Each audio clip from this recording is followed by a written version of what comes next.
Hello and welcome to episode 34 of Howard's Horse Handicapping. This is your host, Howard Kravitz. What an incredible week we've had here on this show. This is our fourth and final live stream of the week. I hope you've enjoyed all the shows. We've had an incredible amount of listeners.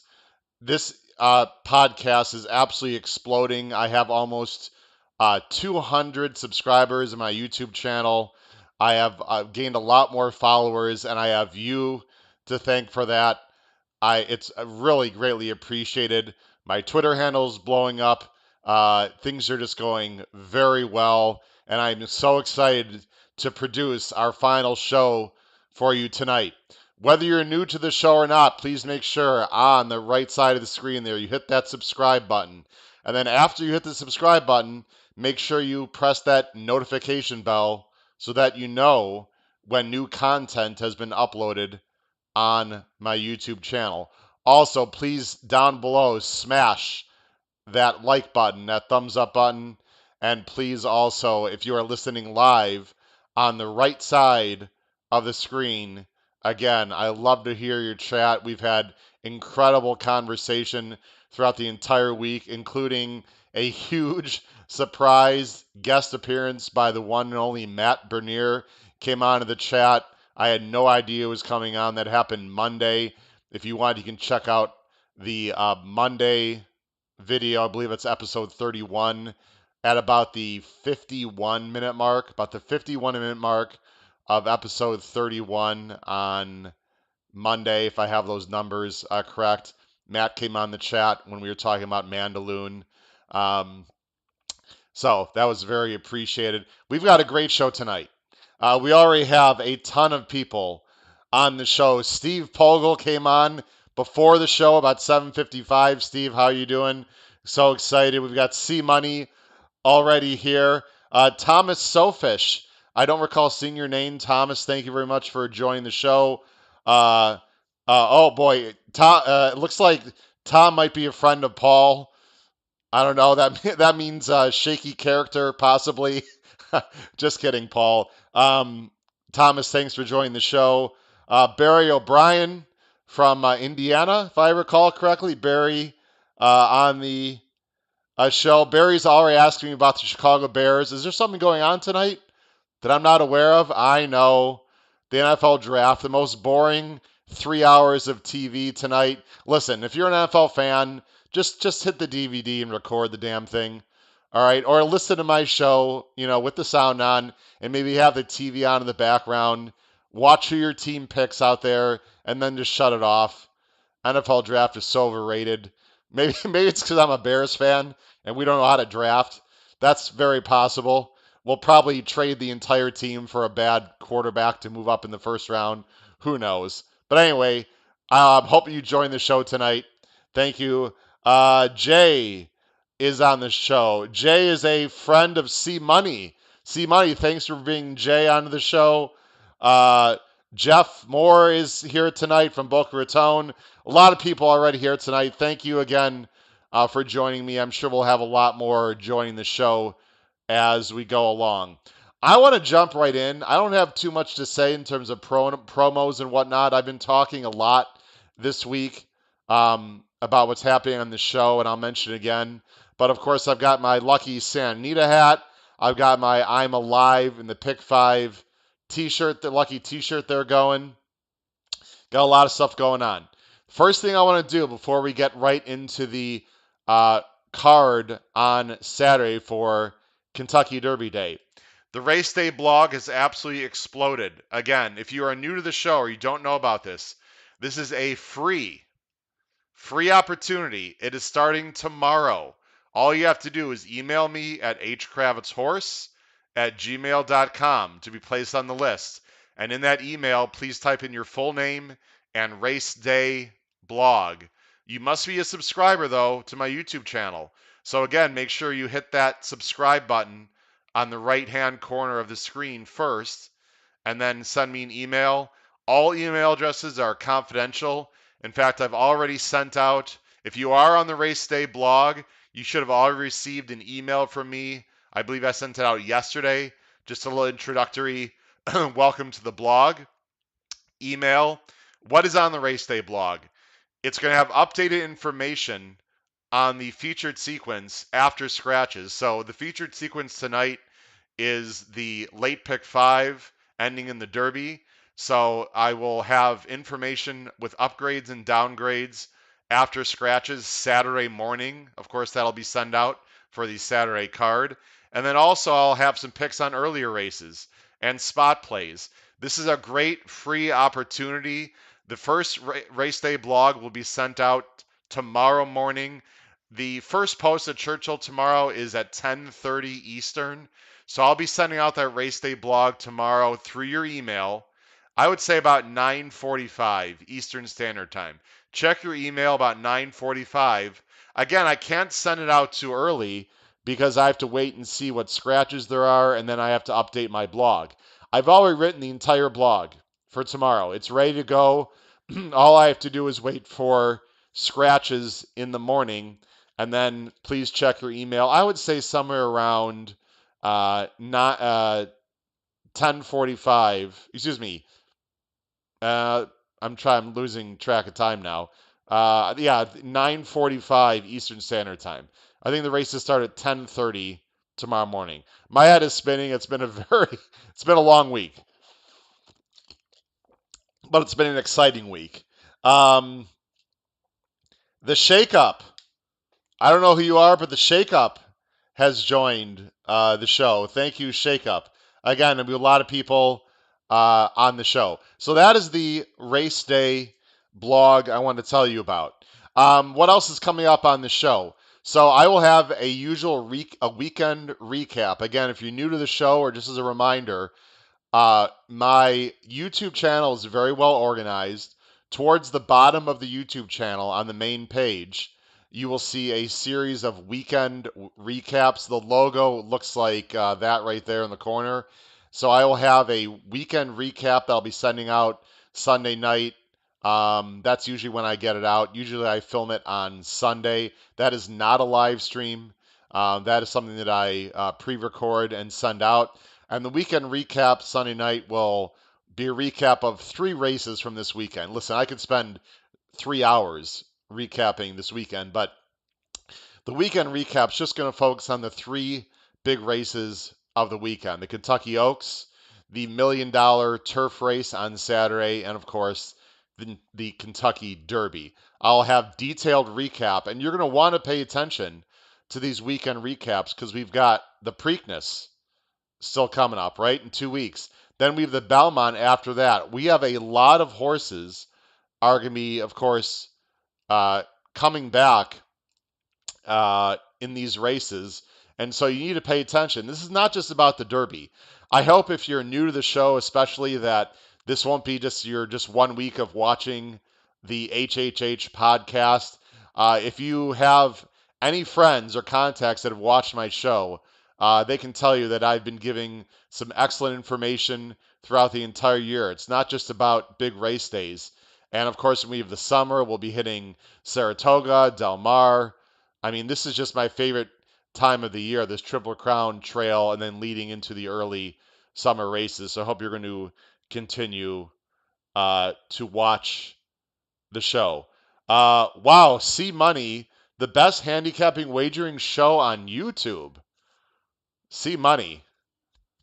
Man, thank you very much. I really appreciate that. Wow, I feel pressure now. We've got to crush it on Saturday, because if I don't crush it Saturday after the show, I'm going to hear it from C Money. But again, C Money, thank you very much. I appreciate that. Jay is already apparently starting his mint juleps. Jay, it's going to be a long weekend. It's only Thursday night. Pace yourself out there, buddy. But no, it's going to be a lot of fun. Let's see. I want to talk about 2 quick other things before we start the handicapping. One is the weather. So I'm just looking at my own personal notes. The weather situation. So today at Churchill, I don't know if anyone bet Churchill. I actually played the late pick 4 a little bit today. Hit it for a few times. It didn't pay much, but I was able to profit on the late pick 4 today. I wasn't planning on playing it, to be honest, but they were on the turf today. It was listed good. I don't know what kind of craziness Churchill's trying to pull. They can't fool me. It was not good turf.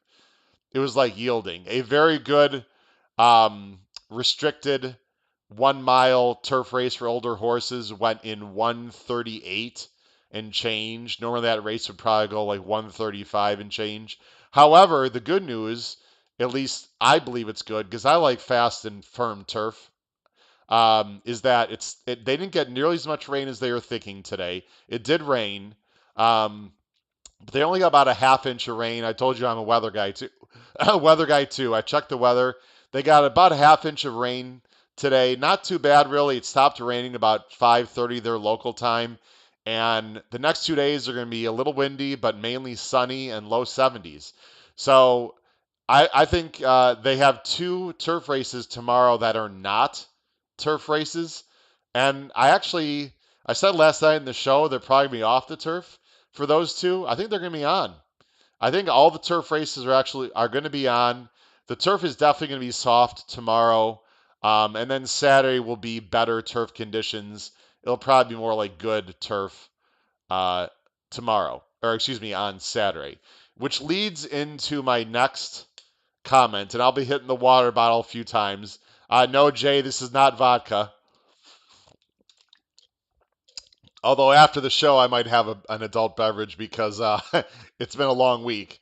It's been a good week, but a long week for me. So I want to quickly talk about track bias. First of all, some people don't even believe in bias, which I think is crazy. But you need to watch very carefully tomorrow. Um, Wind can be a factor. It's going to be a little bit windy there tomorrow. If there's a lot of wind with the horses, on the backstretch. So if there's wind into the horses on the home stretch, again, if they're against a strong wind on the home stretch, that usually will help front runners. It makes sense, right? Horses that run their best, they don't want to have to run into the wind when they're running their best. So in general, when there's a big wind and you're against the wind in the home stretch, that helps speed. If there is a tailwind in the home stretch that can help closers. Folks, I'm not making this up. Believe me, I've seen it a lot at Churchill. I've seen it at Arlington. Some of these tracks that have very like wide openings on the ends of their racetracks, wind can absolutely have an effect. It won't affect a place like, Saratoga, which is a smaller track, and there's a lot of trees surrounding the track. So again, it depends on the track. So wind can be a factor. Obviously, the track's going to be drying out. It was sloppy today. I'm expecting the dirt to be fast, and it could be super fast tomorrow after they got some moisture in the track. So you have to look out possibly for an inside speed bias. I really hope it's not. I don't know about you, but I hate when track superintendents like purposely soup up the track and just speed, speed, speed all day. It's extremely annoying just to get like fast times. I don't expect that to happen, but you have to pay attention uh, of course, to the track. And yes, Jay, the rails have been out on the turf all week. The rails are coming down tomorrow. Now, usually that would help the inside part of the turf course, right? So the first, I don't know, the inside 4 to 5 lanes or paths are going to be fresh grass that they have not run on. Usually that would help you, right? But the way the turf course is at Churchill is the rain tends to sort of seep a little bit towards the inside of the turf course. So we're going to have to see. I think the best part of the turf course is not going to be on the hedge. I'd say it's going to be in like the 3, 4, 5 path is where you're going to want to be on the turf. I'm not saying you want like I'm not saying you want the 12 hole. I'm just saying I don't think you want to be right on the hedge tomorrow, but you probably also don't want to be 10 wide either. So it'll be interesting to see. Remember, folks, remember when Enable won the Breeders' Cup turf? I mean, that was a very soft turf, though. Remember, he was out like in the 12 path, and he was like in the middle of the turf course. Remember that? So anyway, we'll have to see how all of that is going to play out. Let's see. All right, I think that takes care. Again, I don't want to go as late as I went yesterday. Yesterday was almost a 2 hour show, but I had a lot to talk about before we got to our sequence. If you have not watched yesterday's show, by the way, episode 33, please check it out. because we had a great conversation about Oaks Day tomorrow. I have some very interesting longer shots that I like in the races tomorrow, so please check out episode 33. And speaking of uh, viewership, the first show, Monday night's episode, which was the first preview for the Derby horses, over 600 views on YouTube. Um, again, thank you very much for that. My viewership is just skyrocketing, and I think it's because that give out very good content with good information and reasoning for my picks. So thank you for all that. Let's get on to the wagering menu. I've heard that you might put a few shekels on the races this weekend. So let's see what your choices are. So there is the wagering menu for Derby Day Saturday. Again, you've got rolling pick threes. If you like pick threes, you got plenty of pick threes to choose from. If you like pick fours, you got a bunch of those. Pick fives, you got a bunch of those. They have a 20-cent pick six starting in race 7. The big sequence that I think most people are focusing on, other than of course the Kentucky Derby, trifecta and superfecta, is the pick five that ends in the Kentucky Derby. The pick five that we'll be focusing mainly on tonight starts in race 8 at approximately 2:48 Eastern Standard Time. Will be the pick five, and of course you see the Kentucky Derby will be approximately 6:57 Eastern Standard Time on Saturday.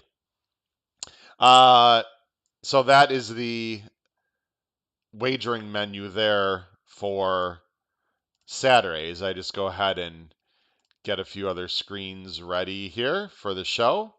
All right, we are about ready. I think that's all we need to talk about. Let's jump right in, folks. So before I talk about the pick five, there are 2 stake races that I want to mention that are not part of the pick five. And so I do want to discuss those first. So the first thing we're going to do is we are going to talk about race 6. And I'm going to be very brief here. Uh, and again, if you're new to the show, I will be showing some replays also. I use the DRF Formulator program for your handicapping pleasure. There's a lot of uh, different ways you can handicap, Brisnet, Equibase, etc. I love DRF Formulator. It's changed my entire way of betting over the last, I'd say 5, 6, 7 years. There's a lot of very good information. So this is not part of the pick five, but the grade 2 Churchill Distaff Turf Mile. Of course, it's 1 mile on the turf. It's $500,000. It's a grade 2. It's race 6. There's a lot of speed in this race, and I have been waiting all year to bet against the 5 horse in this race. Got Stormy, who is a very good horse. She's fantastic. She's won over 2 million. However, there's 2 things about this horse that I do not like on Saturday, and she's 8-5 morning line. I will not be using Got Stormy very much in pick threes or pick fours. I'll be using her as an extreme backup. First of all, there's a lot of speed in this race, and she's best up close, number 1. Number 2, a mile is her absolute top. She's not as good as she used to be. A mile is her absolute top that she wants to go. And there's a lot of speed in this race. And this is the best field that she's faced in a while going this distance. I do not like Got Stormy at all in this race. Where's the other speed? Well, you've got a very fast mare on the inside for Michael Maker in Jakarta, who I would assume will be sending from the rail.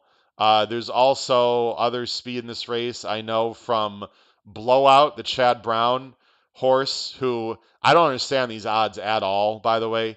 I think Mike Battaglia, who does the odds, overall does a decent job, but some of these odds, these morning line odds, in my opinion, are crazy. Blowout has a lot of speed, and don't worry about the layoff for Chad Brown. Abscond is also not slow, but not quite as fast. Anyway, I'm against Got Stormy in this spot. I really like the 4 Zofel. I liked her last time. If you go back, that Honey Fox, by the way, was one of the races that I did go over and handicap. Go back to my weekend recaps and take a look at. I believe that was Fountain of Youth day or weekend. Again, go back and look at some of my earlier shows for Gulfstream because I did talk in detail about that race. Zofel almost beat Got Stormy, and it was a slow pace that Got Stormy got away with. I really like Zofel in this spot. And also, take a look. This horse does not mind wet turf. She won on a yielding turf at Fairgrounds. So I like her a lot, and I also like Blowout. I'm not too worried about Chad Brown off the layoffs. Chad Brown has a lot of horses, by the way, running on Saturday in these big turf races. It'll be very interesting to see how these Chad Brown layoff horses come back. But he has a positive ROI. That's right, a positive ROI with over 200 starters off these bigger layoffs. And so, I'm not saying every layoff horse on Saturday for Chad Brown is going to run huge, but I really like Blowout quite a bit. So my top choices in this race are the 4 Zofel and the 6 Blowout. In general, I'm going to be against Got Stormy in this race. Let's move on to race 7. Again, I'm just going to whip very carefully through these first two, and then of course the pick 5 we're going to take a lot more time, and we're going to talk about a good 20 minutes, I would say, about the Kentucky Derby. Race 7. The reason why I bring this up, there's very little talk about in terms of handicapping, and C Money made a good point that Jakarta was entered in a race today, a turf sprint, and they decided to go into the mile spot. So I guess if you like Jakarta, that would be a positive move there that they're running her Saturday instead of today. But I don't really like Jakarta in that race either. Um, the reason why I bring up the Grade 1 Derby City Distaff, which is a 7 furlong race here, you see this is race 7. It's a Grade 1, by the way, and it's a $500,000. The reason why I bring it up is because this race is the first leg of the $2 pick 6 for Saturday. So there's a $2. Let me just put myself back on full camera. There's a $2 pick 6, which I'm going to talk about at the end of the show today. The $2 pick 6 is a 2-day pick 6. It starts tomorrow and then goes into Saturday. Now, I know a lot of you out there probably don't play pick 6s.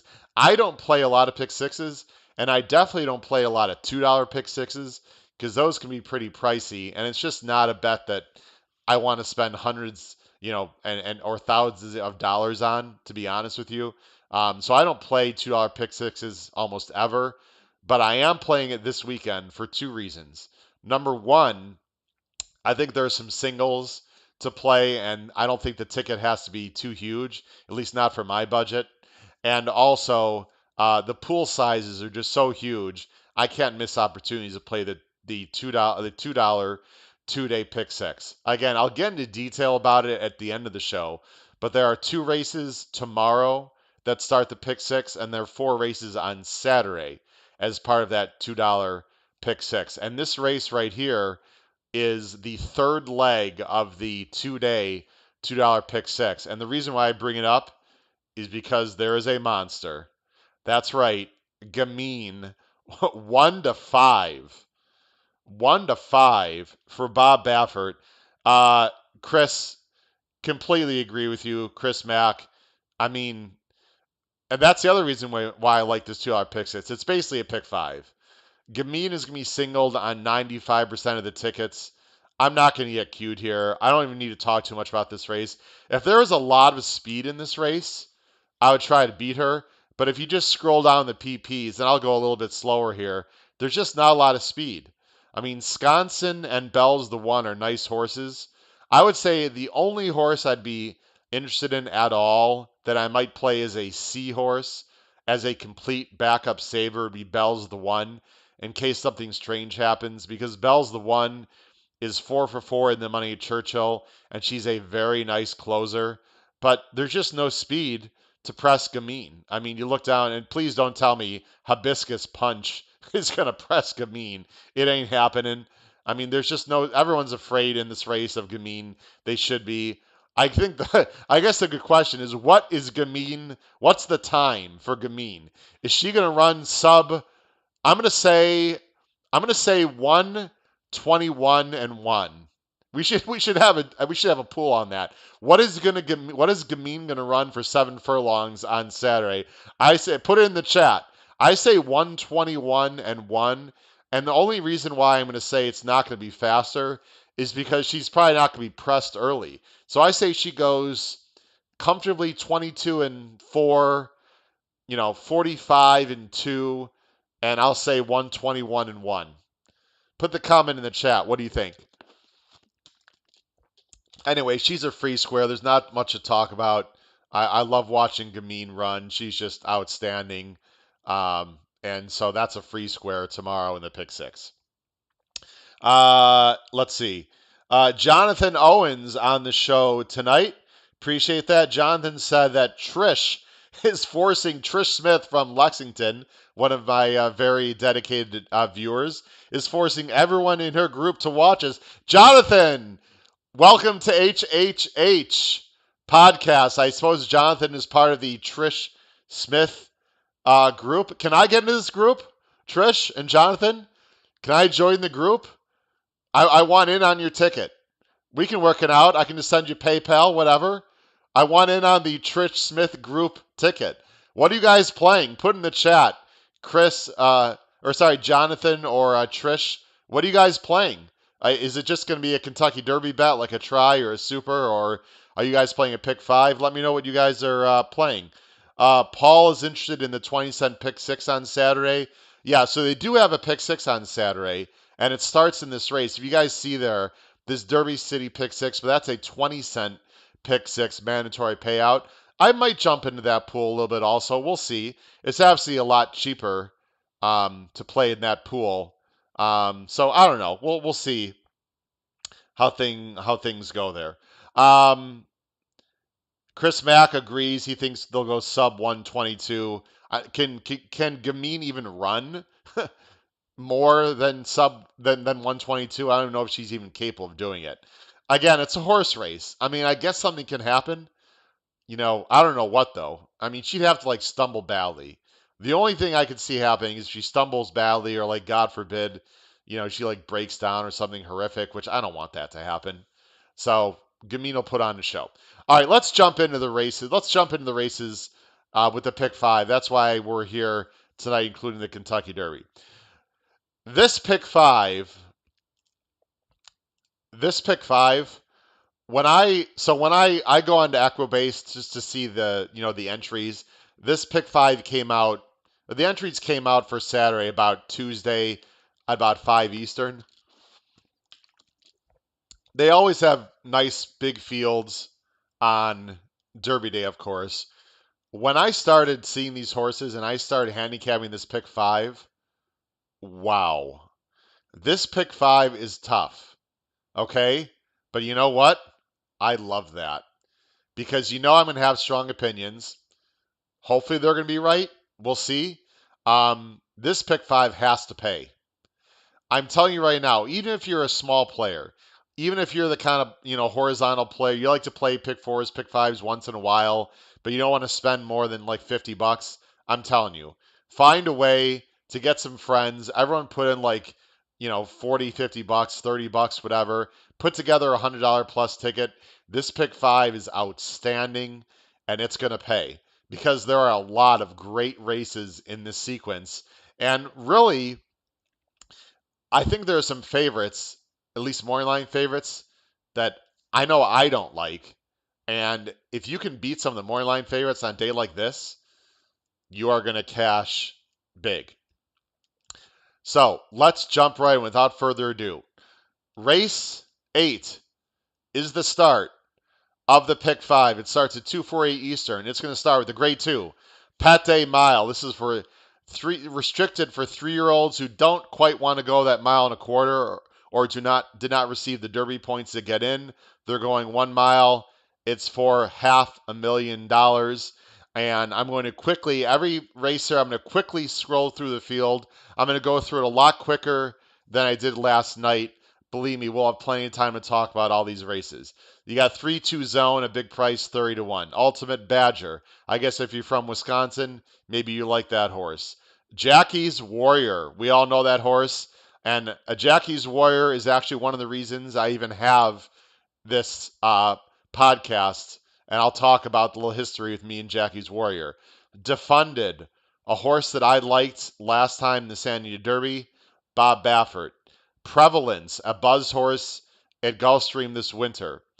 Starring in My Dreams for Dallas Stewart. You have Whiskey Double. Perhaps some people watching right now are already having a whiskey double. I'm not a big hard liquor guy. I'm more of an old school beer drinker. But anyway, whiskey double. Dream Shake. A lot of us know that horse, of course, from California. Sitting on Go for Dale Romans. Dreamer's Disease. Noble Reflection, a very fast horse for Richard Baltus. And Joe Frazier, for you boxing fans, Brad Cox, Florent Drew. So let me jump right to my A's in this race. First of all, I will say that I think there is a decent amount of speed in this race. The favorite and the likely favorite in this race is Jackie's Warrior. Now, I have an interesting history with Jackie's Warrior. So if you go look at the PPs, and I'm going to go ahead and make the screen a little bit bigger. Folks, if you think this, yeah, I'm gonna do it this way. If you believe, tell me what you think in the chat. Do you guys like it? I just made the screen a lot bigger. If you think this is too big, let me know. But I think actually this size is a little bit better. We can still see everything. So Jackie's Warrior, if you go and look at her, excuse me, his, I believe it was his third race. Okay, looks great. Thank you. People like the screen. If you look at Jackie's Warrior third race, the 7 furlong hopeful. Actually, no, it was his second race. Sorry, the Saratoga Special. So I like the Matt Bernier show. I know a lot of you like the show. It's on the In the Money Media podcast. I know a lot of you are familiar with the show. Long story short, um, he started a contest called the Friday Feature that some of you actually watching my show tonight have probably been on the show. Anyway, I correctly predicted Jackie's Warrior to win the Saratoga Special on August 7th, and I was randomly selected. And that made my debut on my national debut on the Matt Bernier show on August 11th of last year, 2020. I was fortunate enough to win the contest 2 other times, so I've been on the Matt Bernier show 3 times as a guest handicapper for the Friday feature. Great experience. Anyway, I guess that's how I started to get my name out there nationally, other than I have been successful in some contests through Naira and ExpressBet, also some live money contests. But anyway, thank you, Jackie's Warrior, for making me, I'm not famous, but certainly getting my name out there. Anyway, let's get to the horse. So Jackie's Warrior had an unbelievable 2-year-old season, of course, was undefeated going to the Breeders' Cup. Now, the Breeders' Cup, he was 90 cents to the dollar and lost. But I got to say, I thought he ran big in the Breeders' Cup. A lot of people might disagree because he came in fourth. That was a supersonic pace. Supersonic pace, if you remember. So I think Jackie's Warrior probably could go 2 turns. Now, why do I bring that up? Because everyone said in his last race, at least a lot of people, including some people that I respect, but honestly, there's some people that agree with me, that it's not the 2 turns that was the problem with Jackie's Warrior. I don't know what happened in the Southwest. If you want to say it was the slop, okay, fine. Maybe he doesn't handle the slop. But if you look at the Tomlinson, if you don't know the Tomlinson rating here, it's on the top right-hand part of the screen where you see it says wet there in his record. A 409 Tomlinson. Anything over 400 is a good Tomlinson rating. So by the Tomlinson numbers, he should have handled the slop. And it was not a fast pace in the Southwest. They went 48. So here's my point. I don't know what happened in his first race. I'm sure he is better going 1 turn, and I don't think he has to have the lead. I'm using Jackie's Warrior as an A, but what I want to summarize here is I am not singling Jackie's Warrior There's other speed in this race, and frankly, I don't fully trust Jackie's Warrior anymore. In fact, I was very close to putting Jackie's Warrior as a B horse in my ABC. However, he's been working very well. If he can run back anywhere close to his 2-year-old form, he has a huge chance. I like Jackie's Warrior, but not as much as maybe some other people. The horse I'm very interested in is the one right below it, Defunded. Defunded is my other A for Bob Baffert. I love his main score. His main score, by the way, and again, I'm not trying to toot my own horn, but a lot of these horses I've been betting this spring, and they have stories. I know some of you worked out on this show. I was able to give out a $2,400, $2,400. Actually, I think it was closer to $2,000 mandatory payout pick six at Santa Anita. And this horse, Defunded, on March 6th, gave us viewers, if you played my ticket, the $2,000 pick six. He won the last race, beating a very good horse. He beat Following C in that main race. Who's Following C? A very talented horse for Bob Baffert. And what did Following C do? Following C came back, and that's right, Following C broke his maiden Oaklawn Park with a 97 buyer. So it's not like Defunded beat a bunch of chumps in that maiden race. He beat a very good Bob Baffert. He threw Defunded to the Wolves in the San Diego Derby. I did like Defunded in that race. The trip didn't work out. He didn't break great. He was 4 or 5 wide most of the way. Rock Your World wired the field. You wanted to be on the inside. He had absolutely no chance. I actually don't think he ran that badly. I know he lost by 11, but considering the circumstances, I don't think he ran that badly. They take the blinkers off. He's turning back. Yes, he's got to step up. He's got to run a race, in the early mid 90s or the low mid 90s. I think he can do that. He's been working unbelievably. And look who's riding, by the way. Do you see in the left side of the screen? Irad Ortiz riding for Bob Baffert. Hello. Will I get 6-1? Will you get 6-1? I think you might. His form is a little dirtied up from his last start. I like Defunded. The other horse that I'm interested in this race as a B horse is Dream Shake. I'm not going to go on about Dream Shake. This is a very nice horse for Peter Erden. Again, I think this horse needs a turn back. He's getting back to a mile. He's been working great. I think he's going to just sit right off the pace. For me, I would be surprised if Jackie's Warrior, Defunded, or Dream Shake don't win this race. Most of my pick five money is going to go through those three horses. If one of those three do not win the Pate Mile, I'm going to be in trouble probably in the pick five. They don't have to win, but a lot of my money is going to go through those three horses. Now, there are some horses that I do want to talk about. Prevalence is likely to take a lot of money in this race. He ran off the screen being another very good maiden and stage raider who came back to win at Keeneland. That first race by Prevalence was a wow race. I think that was actually Fountain of Youth Day. Just exploded. Then they sort of treated him with kid gloves. I think he had a little bit of a foot issue, if I recall, nothing major. And Brendan Walsh decided to wait for an allowance race. He won very easily. It was a horrible field. And then he was, I think, second choice in the Wood and ran not very well and it was a very slow time. I'm not sure Prevalence wants to go longer. I think Prevalence is definitely better this one turn. I just think he's overrated. That's my opinion. Take it or leave it, folks. I think Prevalence is overrated. He can win the race, but I prefer Jackie's Warrior, Defunded, and Dream Shake more than this horse. I'm using this horse, but I'm using him defensively. I'm also going to use Starting in My Dreams defensively. I think this horse is sneaky good. I like Dallas Stewart. I like the turn back.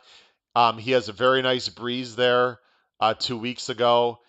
He's coming back a little bit quick in 3 weeks. If they go crazy up front, I think this horse is going to close big. I'm backing up with Starting in My Dreams. And I'm also going to play a small backup with. And now, if I make the screen bigger, everyone, just let you know, it's going to take me a little bit longer to get to the other horses. I'm backing up also with Joe Frazier. This horse was coming off a layoff and ran a big race going 7 furlongs for Brad Cox. I very much like outside posts going 7 furlongs, and he beat Warrant, and Warrant is also a nice horse. So just in case, I'm going to throw Joe Frazier in there underneath. That's how I see the Pat Day Mile. Again, if you have an opinion, please put it in the chat. Let me know. Paul Halloran, of course, throwing shade at me, trying to explain to me that uh, prevalence or some horses 4 for 4 going 1 turn and over 2 at 2 turns. Do the math. Okay.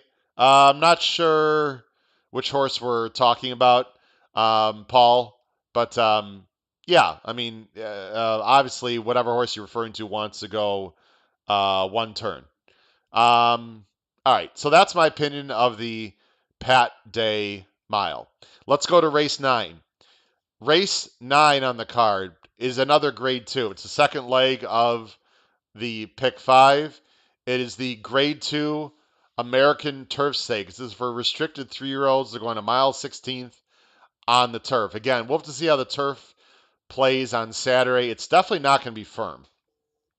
There's no question about it. It is not going to be firm on Saturday. Please keep that in mind.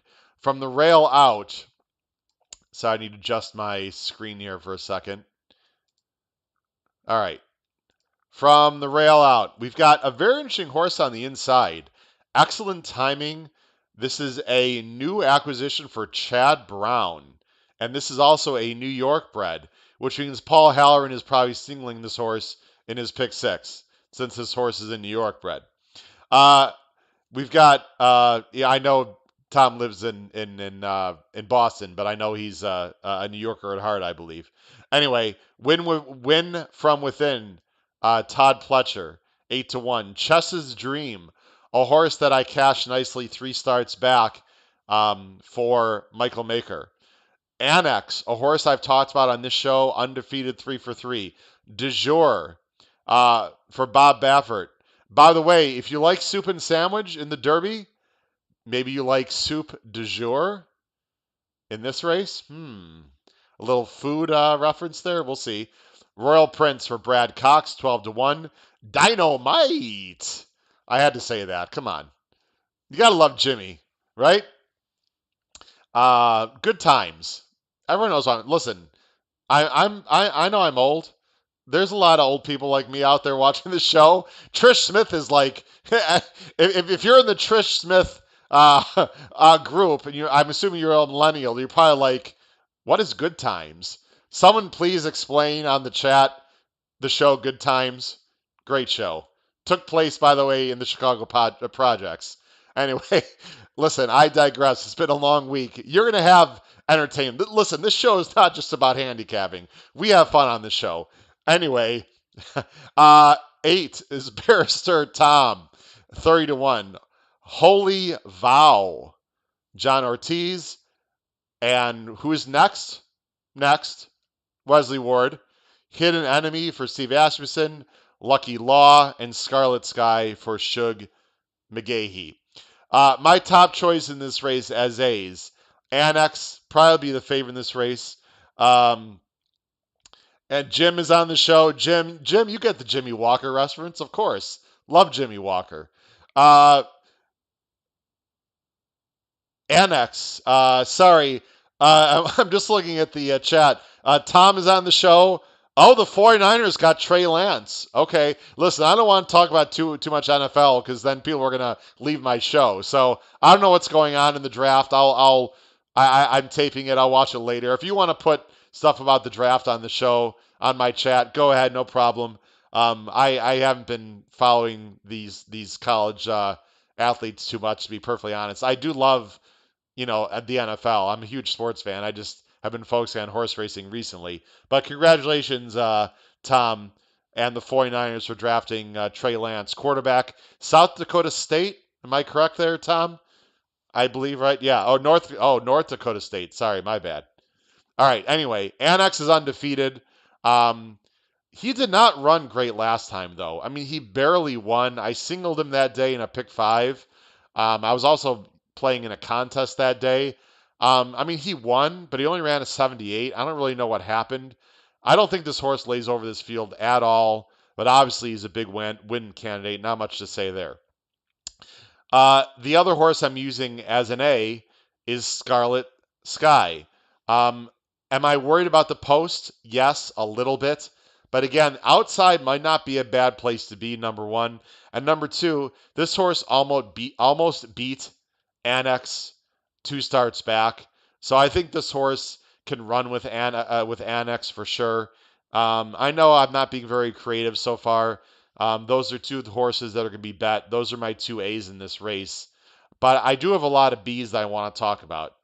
So, win from within. I might use this horse as an A, but there is other speed in this race. If you glance down the PPs, excellent timing has speed. Win from within. I'm a little bit worried about the track condition. He's been running on very firm turf in Florida. He is not getting that on Saturday. There's speed to his inside. Let me just show you. Du Jour has speed. Dynamite has some speed. Holy Vow has speed. So next for Wesley Ward, I think is going to be showing speed. Anyway, I think there is some speed in this race. Otherwise, I'd use Win from Within as an A, but he is going to be a B horse for me. Another B is going to be Du Jour. I watched his last race, his last two races. His last race, just to let you know, the turf rails were out. And if you're a fan of California racing and you watch Santa Anita, when the turf rails are out, speed really holds a lot more. So he wired the field, but visually he looked really good. And Bob Baffert does not train a lot of turf horses, so I don't think De Jour has to have the lead. I think he's interesting. He's bred. He's out of Temple City. He's by Temple City, who's out of Dynaformer. So I have no reason to believe that De Jour won't handle the wet turf. But again, all these horses, ladies and gentlemen, that have been running in Florida and California, it's big question mark on Saturday. This is going to be different turf than they're used to. I want to talk about two B horses that I think are interesting. A bomb that I'm interested probably underneath. Again, I just want to say probably underneath. I'm interested in Hidden Enemy, the 11. This is for Steve Asperson, who does have some turf horses too. Mike Smith hopping aboard. Okay, this horse. And there's two reasons why I like Hidden Enemy. Number one, look at the breeding. This horse is by Galileo out of Empire Maker Mare Acoma. This horse is regally bred, and he's bred for the off turf. Now, listen, he was a slow starter, didn't do much at 2, but this horse is progressing. I know he took a little bit of step back in that fairgrounds race going a mile and an eighth, but it was a very, very slow pace on January 16th. If you watch his last replay, we're not going to watch it. He won nicely. He was 4 wide on the first turn. He won easier than it looked. There's going to be a lot of pace in front of him in this race. I like the breeding. You're going to get Mike Smith at 25 to 1. It would not shock me at all if Hidden Enemy wins this race. I'm using him on my ticket, and I think he'd be a nice horse to use underneath. Obviously, he needs to improve, though. I'm also going to use Lucky Law as a B in this race. Again, an improving horse. He almost beat Annex, you see, there on the 27th, his last race. And again, that pace was moderate, but I like Lucky Law. I like Irish bred horses on wet turf. Again, if you're not really a turf player, these European bred horses naturally run better on wet turf. So I like that fact. And the other thing, let me just put myself on camera because this is another thing about turf racing I've learned over the years. It's not a hard and fast rule, but not only do Euros, of course, prefer usually wet turf, but lighter bodied, smaller horses do better on the wet turf. This is not, I'm not just, like making this up or this is if you read handicapping books and you look into it, it's a fact. The reason is because these heavier bodied turf horses, when it's wet, they tend to sink a little bit more into the ground and they don't, skip over the turf. If you're lighter bodied, you tend to skip over the turf a little better. Now, I'm not saying bigger horses can't run on turf, on wet turf. I'm not saying that at all. All I'm saying it's been proven over the years that these lighter bodied turf horses tend to skip over the ground and they don't dig into the turf quite as much with their hooves. And usually the lighter bodied turf horses run a little bit better. Lucky Law is lighter bodied.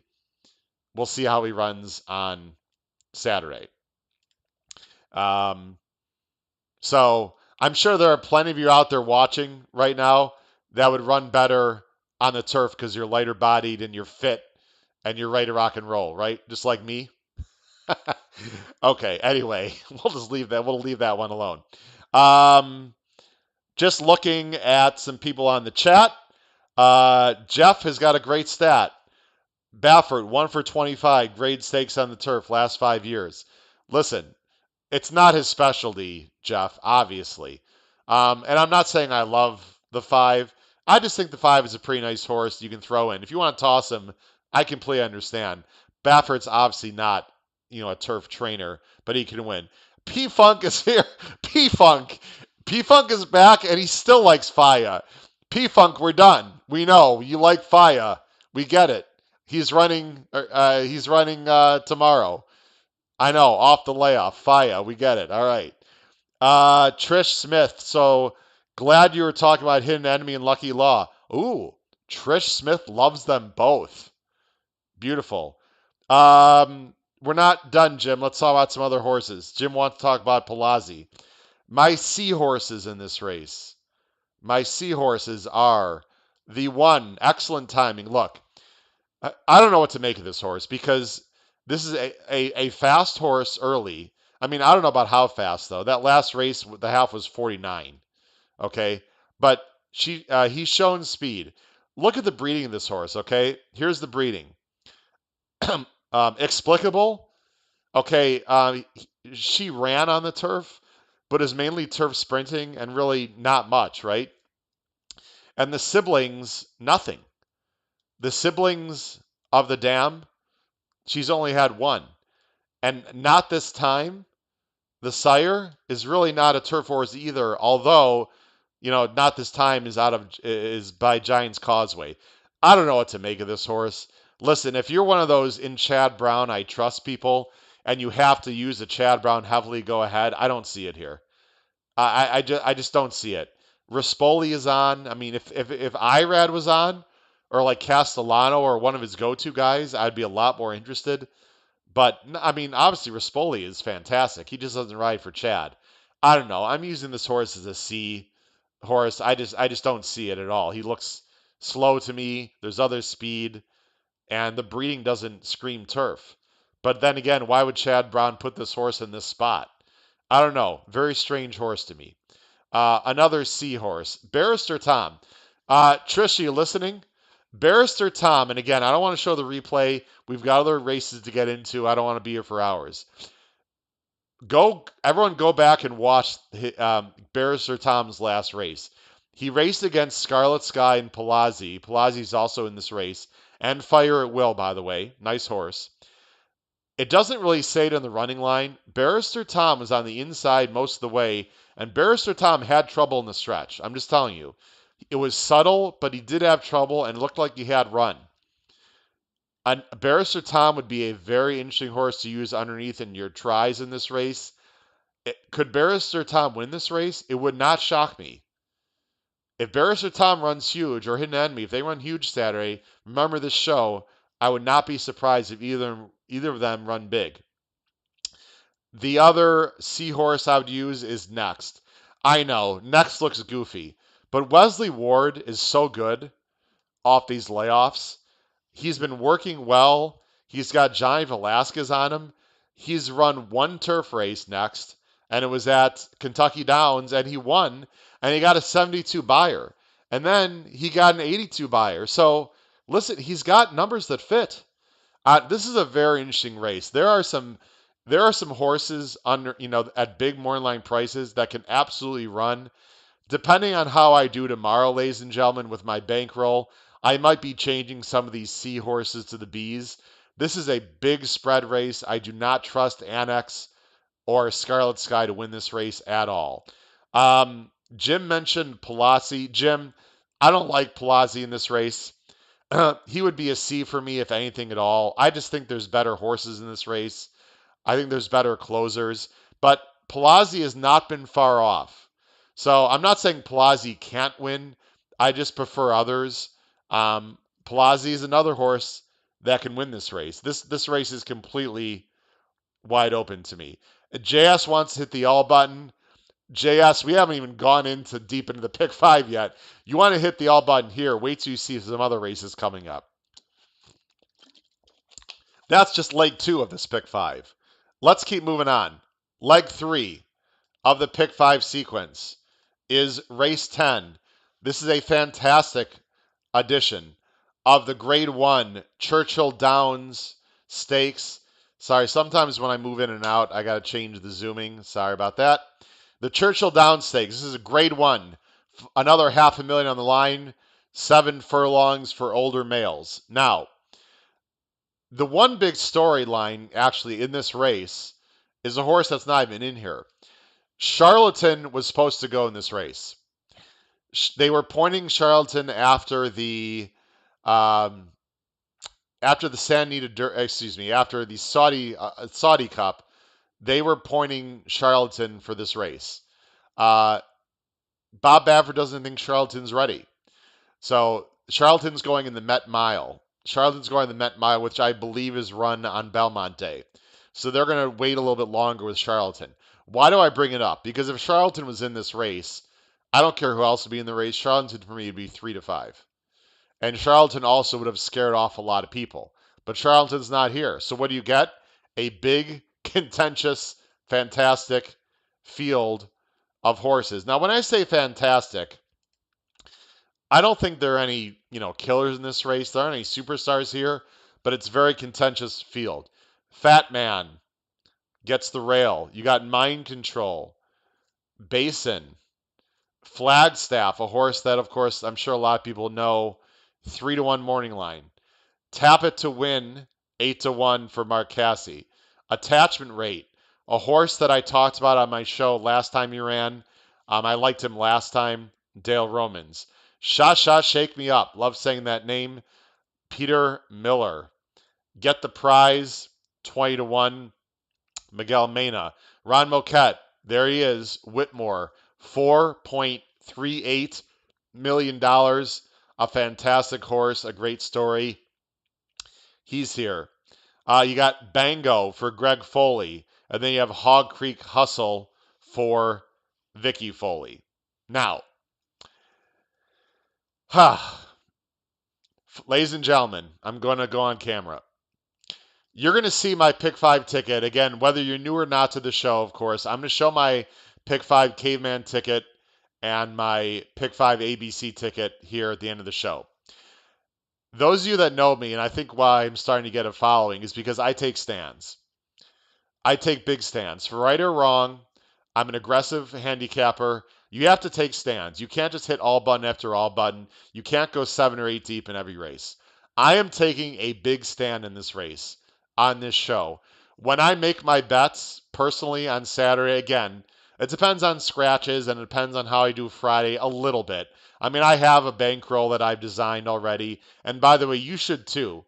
How much money you play on Saturday should not depend too much on your bankroll on Friday, on how you do. If you totally bomb on Friday, that shouldn't mean that you're just going to bet a little on Saturday. You should have a bankroll already, a budget, whatever it is.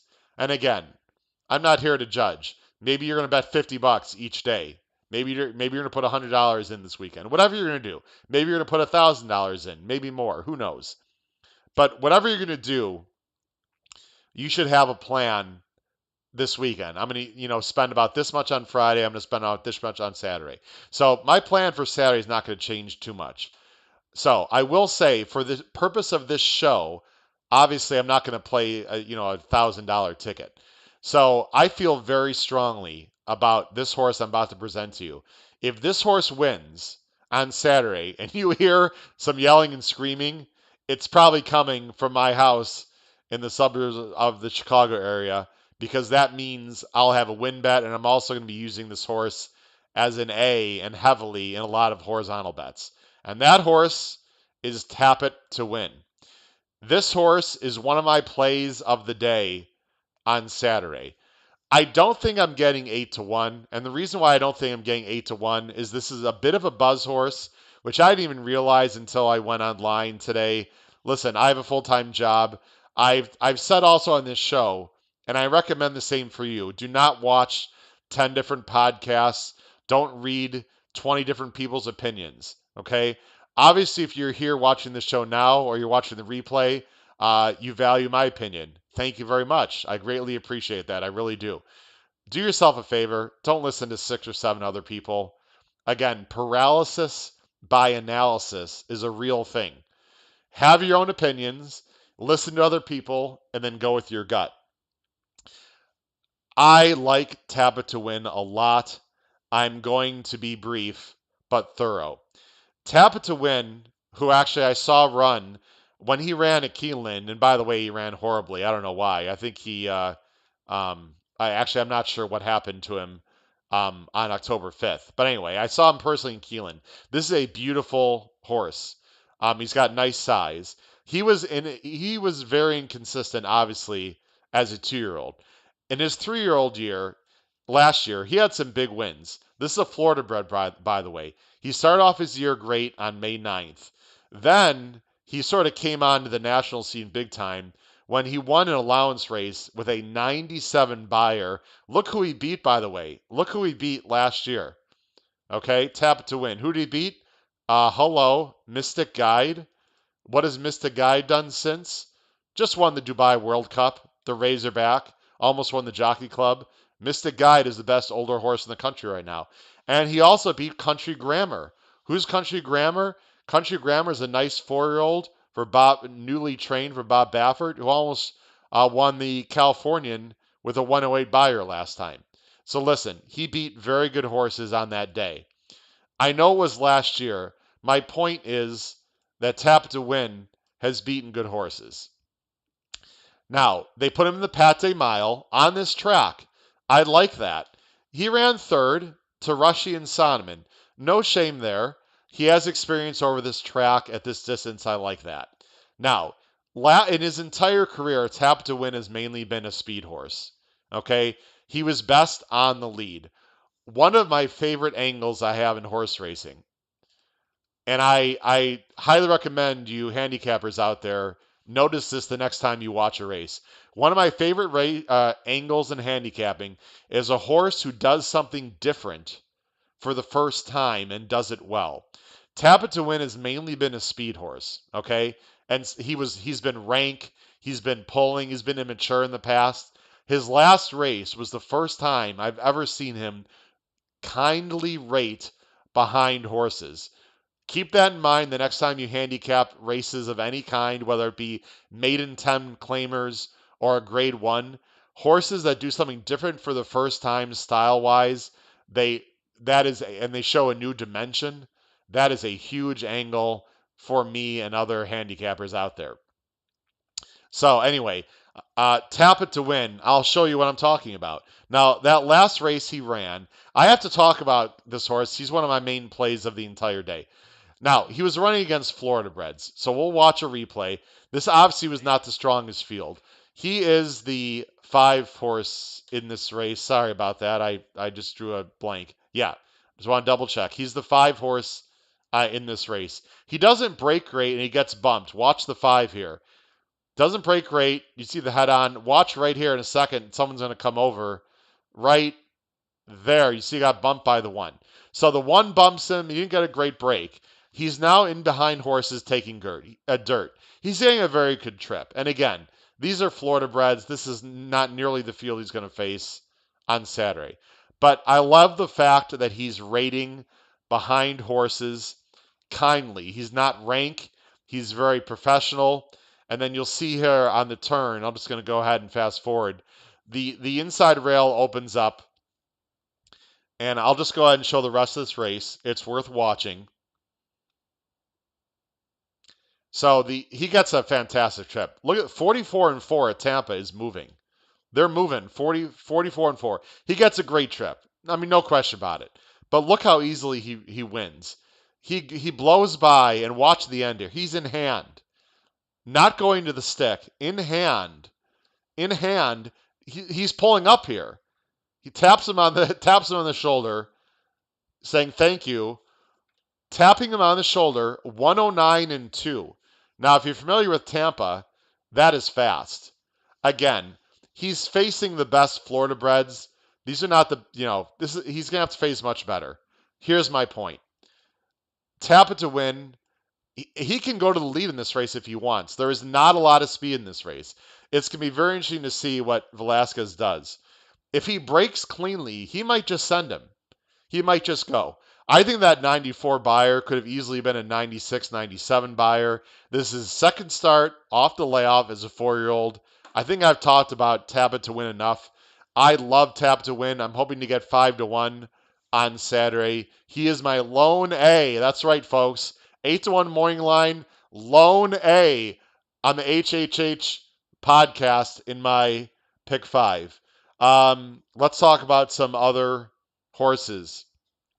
I got a ton of horses as B's in this race. I'm not going to talk nearly as long. Fat Man. All this horse does is run. He's run some 100 buyers. He's won some big races. But very quickly, I want to show you. Well, actually, I'll wait until I talk about endorsed. By the way, Fat Man is 2 for 2 at Churchill. So I'm using Fat Man. Nice horse. I'm not a big fan, by the way. I'm not a big fan of the rail going a mile at Churchill because they break out of that chute, and it's a little bit tricky if he doesn't break great. Another B is Mind Control. I got a feeling Irad's gonna be aggressive here. This horse has run big races. This horse is a 7-furlong specialist. Again, Irad jumps aboard on this horse. Junior Alvarado's hurt, by the way, right now. That's why he's not riding. Mind Control is a B for me. Another B for me in this race is Whitmore. Now, I need to talk about Whitmore for 30 seconds. I am completely against Whitmore on the win end for 2 reasons mainly. One is this horse is unbelievable at Oaklawn, not as good at other tracks. So they point this horse for Oaklawn. I mean, the best you're going to get out of Whitmore in general are races at Oaklawn, number 1. And number 2, this horse much prefers 6 furlongs. He is not best at 7. I have Whitmore as a B right now. If I have some guts and based on what happens in terms of scratches, I might move Whitmore down to a C. I am totally against Whitmore in this race on Saturday. Can he win? Of course. This is a nice horse. He's honest. He's game. He's won $4.4 million. I don't like this spot. I don't like the 7 furlongs, and I don't think he likes Churchill as much as other tracks. The other horse that people on the chat have waited me to talk about, Endorsed. Endorsed, frankly, I like more than Whitmore in this race. Endorsed gets Joel Rosario for Bill Mott, and he had a little bit of trouble. I just want to show you a little bit of the last race of Endorsed. Endorsed ran against Fat Man in the last race. Now, it was a very small field. As you can see, it was only a 6-horse field. Endorsed is the 1, and Fat Man is the 7. So watch the 1 and 7, especially the 1 Endorsed. First of all, I think Endorsed wants to be on the outside. All right, watch the 1. He doesn't break great. He gets an outside post on Saturday, so I'm not worried about his break. But Endorsed did have some trouble. The only thing about Endorsed as we watch the race I don't like, you're going to see he's got speed too. Look, he's pulling, okay? So I think he can be up close to the pace in this race than people think. In fact, I think Joel Rosario is going to put this horse closer to the pace than normal. You see right here now he's sort of tugging there. He wants to run. I know you can't see the fractions on the screen, but that first fraction was 23 seconds. They're not flying. Meanwhile, Fat Man is getting a perfect trip here on the outside, just stalking. They went 23 seconds the first quarter, relatively slow. Endorse is looking. He's waiting. He's waiting. He's waiting. They went 45 and 2 for the half. Fat Man, you can see right here, right here, Fat Man is already he's got about a 2 length lead already on Endorsed, and Endorsed is under a hold here. Junior Alvarado, I don't really blame Junior. He was boxed in a little bit. He wanted to try to come through on the inside. The hole just wasn't there, and by the time the hole is there, you see now he gets to the outside. But look at Fat Man; it's already got a 2.5, 3 length lead on Endorsed, and Endorsed makes a run. I really think Endorsed is better on the. You see right there, Junior angles him out. I think Endorsed wants to be on the outside. So Endorsed gets an outside post for Saturday. He didn't really explode here. I mean, he made up some ground, but I don't know. He did have trouble. I think some people like Endorsed more than I do. I almost used Endorsed as an A horse in this race, but as you scroll down to Endorsed here, he is inconsistent.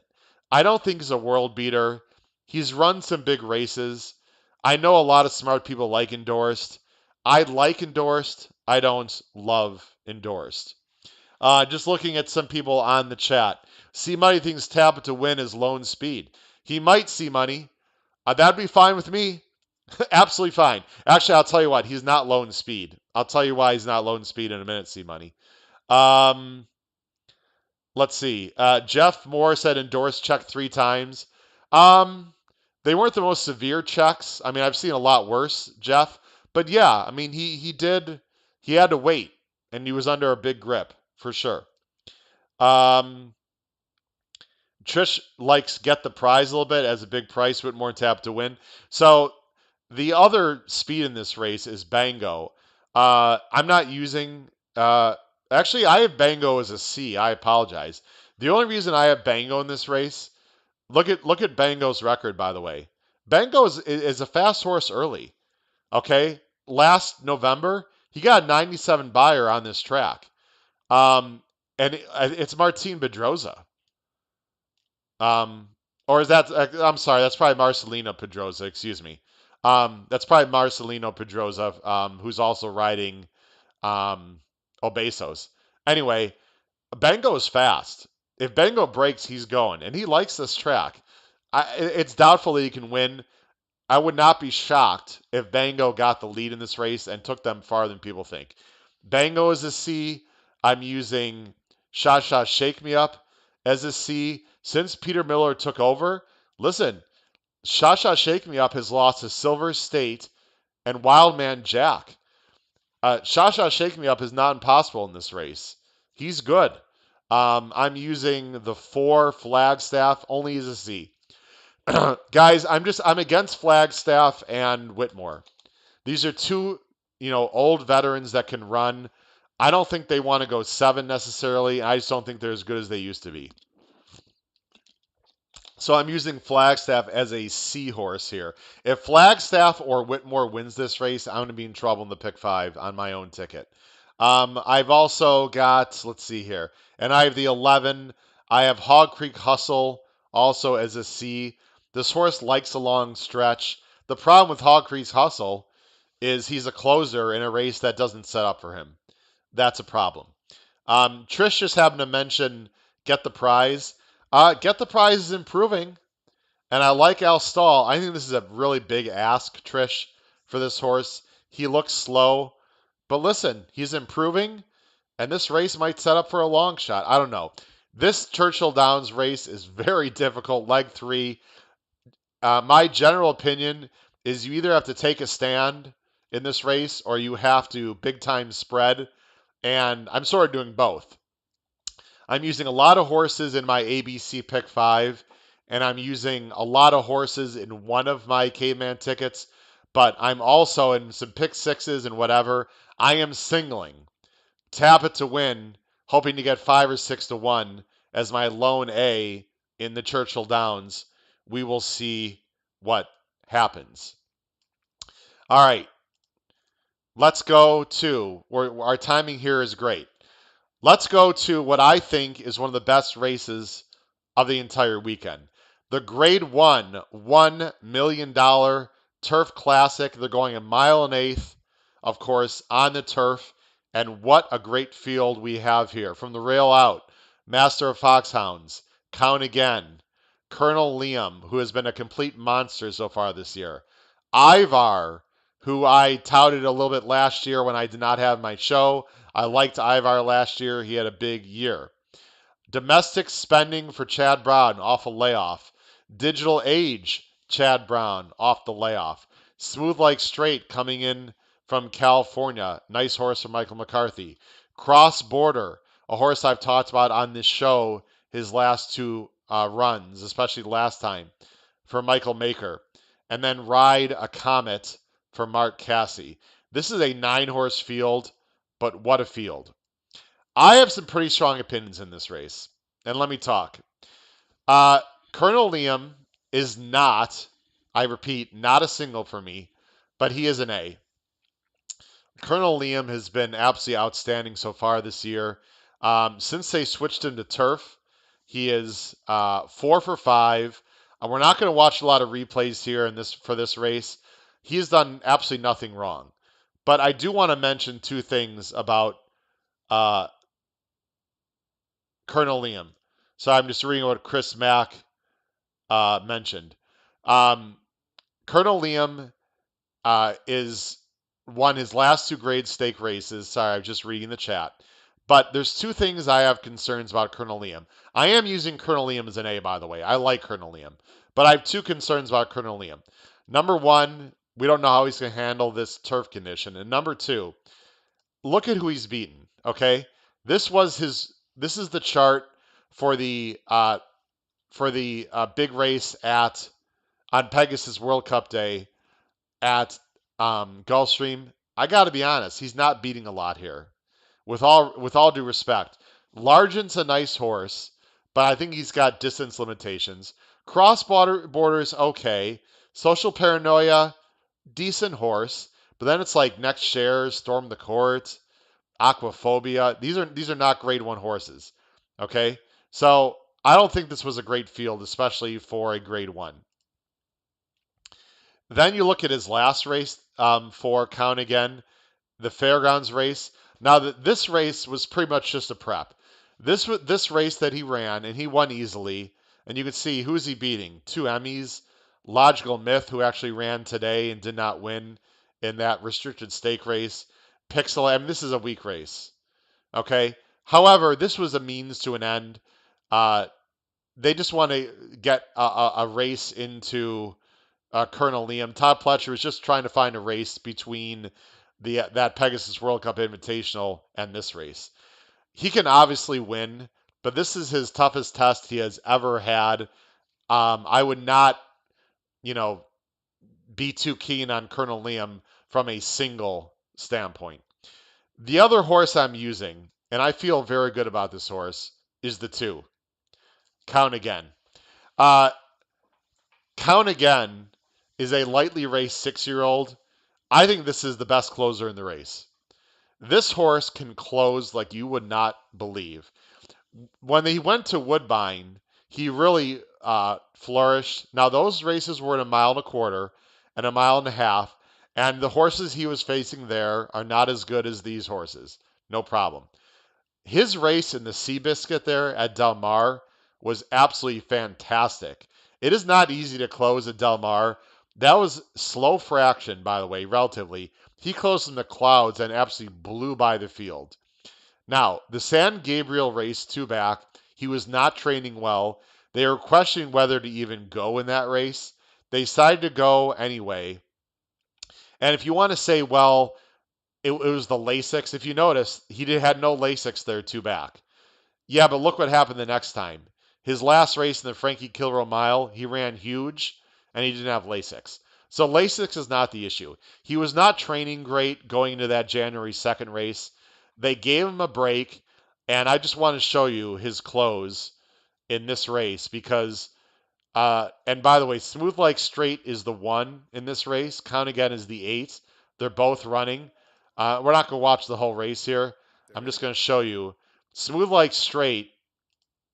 So Smooth Like Straight is getting a dream trip. Again, Smooth Like Straight is in this race on Saturday. So remember that. You don't even see um, Count Again. Count Again is way back here, second to last right now, and they're not flying. Okay, for Sanita's turf, firm 47 and 1. It's honest, but they're not flying. Look at the move that Count Again makes, and Count Again is way back here in these like lime green silks. I'm not even going to say anything. I'm just going to let you watch this close. Again, smooth like straight here, about to take the lead. Watch Count Again on the outside in the lime. I don't have the sound on. I'm just letting you watch this dramatic pause. He's right here. He's still 6 lengths back. He absolutely exploded. This is a look at this. This is a big time move.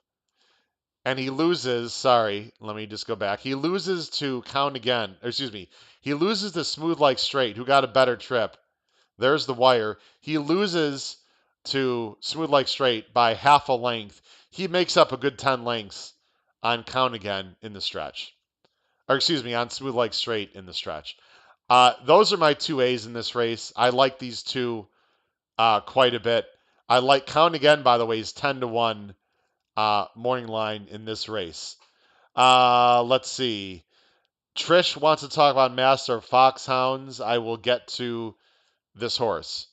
Those are my two A's. As B horses, I'm going to use Ivar as a B. Paulo Lobo does not have great stats off the layoff. I might move Ivar down to a C horse, or I might toss this ticket. I might toss him off completely. Um, but we'll see. He did come off a layoff from June to September and ran well. This is a bigger layoff. There's two things to concern yourself. There's actually only one. I'm not sure Ivar wants to go this far. Um, you see down in Argentina, he ran on softer turf. So I don't think the turf is going to be the issue. It's the layoff and the mile in the eighth and the competition, although he's faced really good horses. I'm not sure what to do with Ivar. I might be downgrading Ivar. I just have to make a final decision. The two Chads, Domestic Spending and Digital Age. These are both two very good horses. Domestic Spending is a newly turned 4-year-old who won the Hollywood Derby last time, by the way, over Smooth Like Straight. Digital Age is a 5-year-old who won this race last year on Derby Day. Well, of course, that was in September, but he ran well last year, did not run well in the Breeders' Cup Mile. These two horses, Domestic Spending and Digital Age, have been working together. Their last 8 or 9 works down at Palm Meadows, they've been working together. There's no reason one of these horses cannot win. Chad Brown is excellent off of layoffs. I just prefer Count Again and Colonel Liam, but I'm using these two horses also on my ticket. And I'm going to use Smooth Like Straight. Right now, I have him as a B horse. And the main reason I have him as a B instead of a C is there's not a lot of speed in this race. You can see he's up front, and there's not a lot of speed. Can he get the mile and eighth? The only way that Smooth Like Straight gets the mile and eighth against this field if he gets a lone lead, and I think he will have the lead. Trish mentioned Master of Foxhounds. I'm not using this horse, Trish. Actually, sorry, I'm using this horse as a C. Excuse me. I'm using Master of Foxhounds as a C. I actually been used this horse a few times this year already. I liked him 2 back. I really liked him in his last race, but he lost to United and Say the Word, which are two nice horses. But frankly, I'm not sure that Say the Word is as good as these horses. United is a nice horse, though. So Master of Foxhounds can absolutely win this race also. But I don't know. He's going to get the jump on the closers. If you like Master of Foxhounds, I totally understand. I'm not sure he's quite good enough to beat this field. But again, it might set up for him. People are wondering if there's no pace in this race, how is Count Again going to win this race? Because Jeff mentioned this is a paceless race. There's not a lot of pace. Count Again has Luis Saez. My gut feeling is that this horse will be a little bit closer to the pace than he has been. I'm not saying he's going to be up on the lead, but again, if it's a slower pace, doesn't that bring Count Again closer to the lead anyway? I think this horse can close into a slow pace anyway. I like counting it a lot. I don't think Luis Saez, he reads the form. I don't think he's gonna be quite as far back as normal. If he's within 4 or 5 lengths of the top of the stretch, I think Count Again has a big shot. So that's my opinion of the race. Ladies and gentlemen, it's about that time. It is time to talk Kentucky Derby 147. Now look, uh, I'm sure I've already on this show talked about every single horse. When I say this show, I mean this podcast, excuse me. I've talked about every single horse, so we're not going to talk about every single horse in the Derby. I'm just going to get right to who I like in this Derby and how I see the race flow developing, and etc. I know you've already done plenty of handicapping for this Derby, I am sure. Uh, the first thing I want to do, sorry, as I get my screen, I got to get my screen set up here for what I want to talk about first. Excuse me 1 second here as I get this set up. Just be patient with me for 2 seconds here. Okay, this is what I wanted to talk about first. So, I know that you can go on to like Timeform. If you're fans of Timeform, you can get the pace projector and you can sort of see how you think the race is going to develop. Obviously, I look at that also. And I'd love to hear your opinions on anything about the Derby. You can start typing them in, and I will talk about it. Um, Chris Mack made a good point just to piggyback on the last race. He sees Smooth Like Straight going to lead in that turf race. I agree with you, Chris. He's got Master Foxhound sitting off. I agree with you. They go by, and it's just a matter if they can hold off Count Again and the Browns a Comet. I don't like Ride a Comet, by the way, in this race, Chris, but I agree. The question is, can these speed horses hold off the closers? I think the closers and Colonel Liam are just better horses, and I think the mile and the eighth and the fact that the turf is going to be a little bit softer might not help speed as much. Anyway, I think the stalkers and closers are just better horses in that race. All right, let's get into the Derby. So the pace projector. This is my opinion of how I see the race developing in the Kentucky Derby. Let's go look at it. So as you can see and I'm just using a Word document here, on the left side of the screen is the starting gate. So this is how we're going to be seeing the race on the first turn. And you see there, on the right side of the screen would be the start of the first turn. The way I see this race developing and the talk and just my gut, I think Medina Spirit, the 8, I think they're sending Medina Spirit. I think the only way Medina Spirit can win this race is on the lead. And of course, we don't know how these horses are going to break. There's also going to be a big crowd that they're not used to. It's going to be like 50,000. Remember, none of these horses have run in front of really anybody. This is a dynamic I've talked about earlier this week. Who knows what's going to happen? If some of these horses are higher strung, if they're wired up, they might hear the crowd. They might just go. I mean, I think this is going to be a very honest pace. Can you imagine, by the way, if Cattle River and Concert Tour were also in this race? I think the pace would be supersonic. I do think this pace is going to be honest. It has not been the trend lately in these derbies after the point system. I really do believe we're going to see a relatively fast pace in this race. I think at the first turn, Medina Spirit's going to have the lead. Midnight Bourbon is not slow. I don't think Midnight Bourbon, the 10, is going to be too far off for Mike Smith. The 15, Rock Your World, I don't think will have the lead. I'm guessing he'll be sitting nice and pretty on the outside, along with the 19, Super and Sandwich. I think those 4 horses, I don't know if they're going to be across. I don't know if they're going to be across the track, but that's my opinion. In behind them, I think Hot Rod Charlie's going to sit a nice trip in behind, along with Mandaloon, the 7. I think it'll be a little further back. I think Highly Motivated will also be on the outside, probably getting a wide trip further back. I'm not going to go through every horse here. The 14 is Essential Quality. I think he's going to be closing in this race. He'll be mid-pack. I don't think he's going to be a deep closer. I think he'll be mid-pack. You can see the rest of the numbers on there. I don't want to go through the whole Derby field. That's my opinion on the pace projection of this race. Sorry, I'm just looking, make sure I want to get the correct screen up. All right, so let's go ahead. I'm going to actually switch I'm going to zoom out slightly just so we can see other horses a little bit better here as I'm going to switch back also. I know you can't see a lot of behind the scenes stuff. I'm switching back to my past performances here. All right. Oh, excuse me. That was the past performances. Sorry about that. Okay. So let's talk about my opinions on the Derby.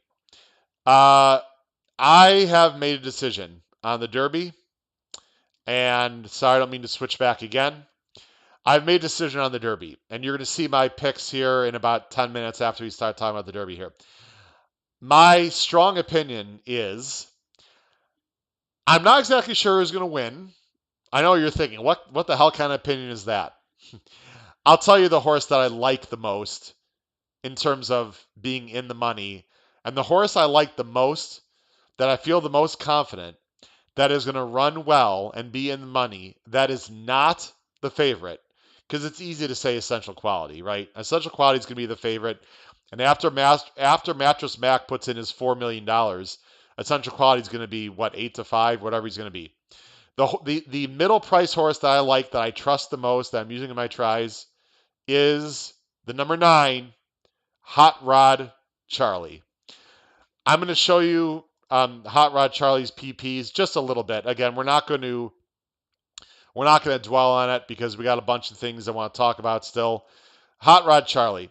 I just like the fact that Hot Rod Charlie, first of all, is tactical. He does not have to have the lead. He's come from behind. And since the Breeders' Cup Juvenile, he's run huge. He almost beat Essential Quality in the Breeders' Cup Juvenile. In the Robert B. Lewis, he had a little bit of trouble, was right there to Medina Spirit. I think he wants to run a little bit longer. We all know what happened in Louisiana Derby. He ran great. He got to the lead. It was an honest lead. He beat Midnight Bourbon. He beat Obesos. He beat Mandaloon.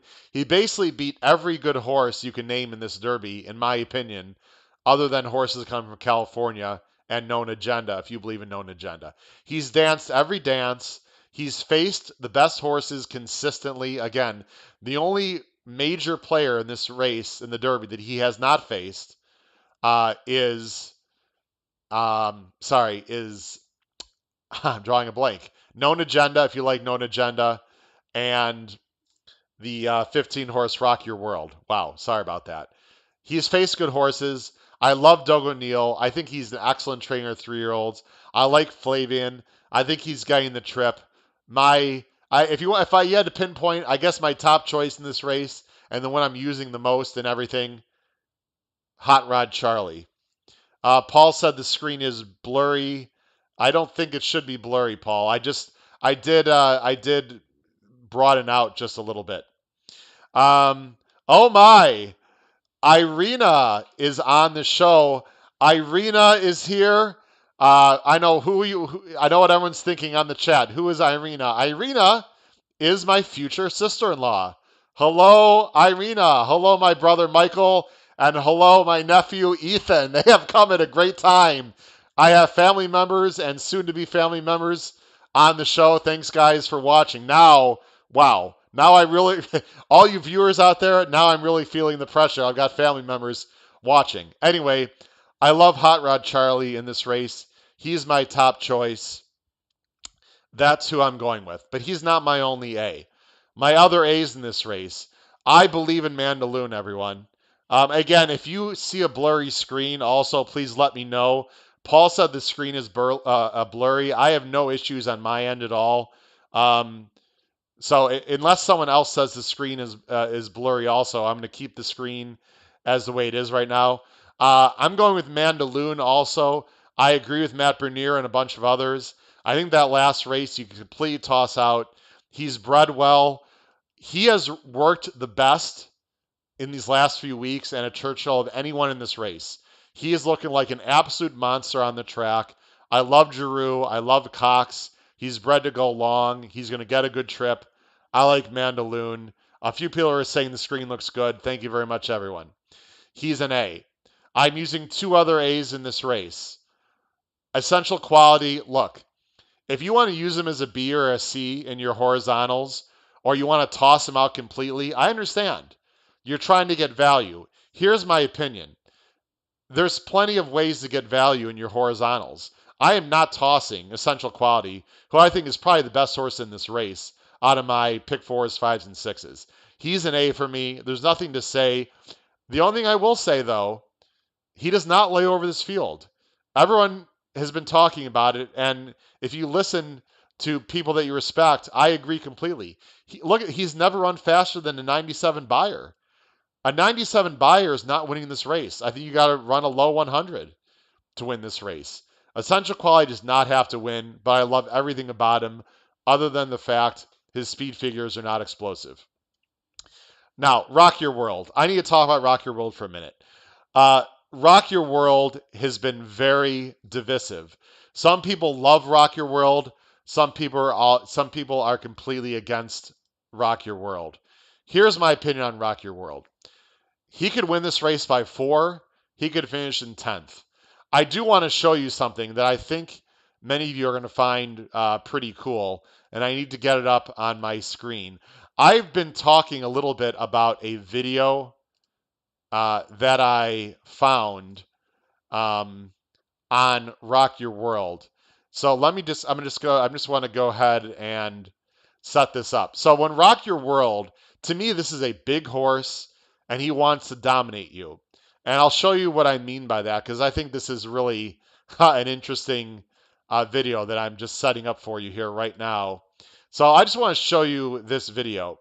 So this video is from the Churchill Downs website. I'm going to turn the sound way up here so you can actually hear it. The sound is on. I want you to hear, this is Rock Your World getting off the van. Again, this is Rock Your World getting off the van at, sorry, I'm going to switch screens here. This is Rock Your World getting off the van at Churchill Downs. Just watch and listen. It's about 40 seconds, and I just think it's sort of fun to watch.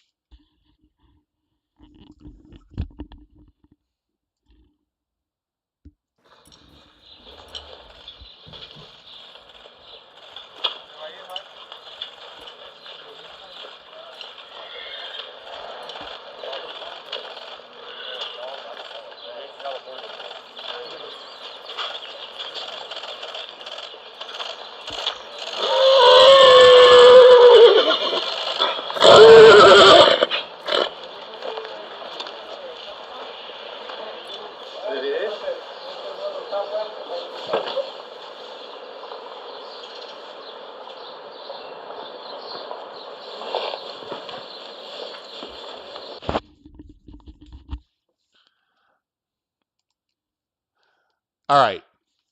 So why am I showing that video? So there's a few things that I just want to mention. I don't know how well you could hear the sound, but Jeff said he looks like a horse.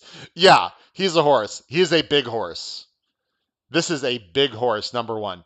Number two, he came off the van sort of like screaming. I don't know if you could hear the sound. He was neighing. He goes into the shed row. He looks around. This horse is very intuitive. He's smart. He's big. He's mean and nasty. When I say mean and nasty, I don't mean that he wants to bite. He wants to dominate you. I just like everything about the demeanor of this horse. He's fast. He's talented. He's one of my A's. I know some people don't like him, and I understand those opinions. Believe me, because I think he could go either way. I like Rock Your World. He's an A for me. Uh, I'll tell you what. I don't know if my brother is still on.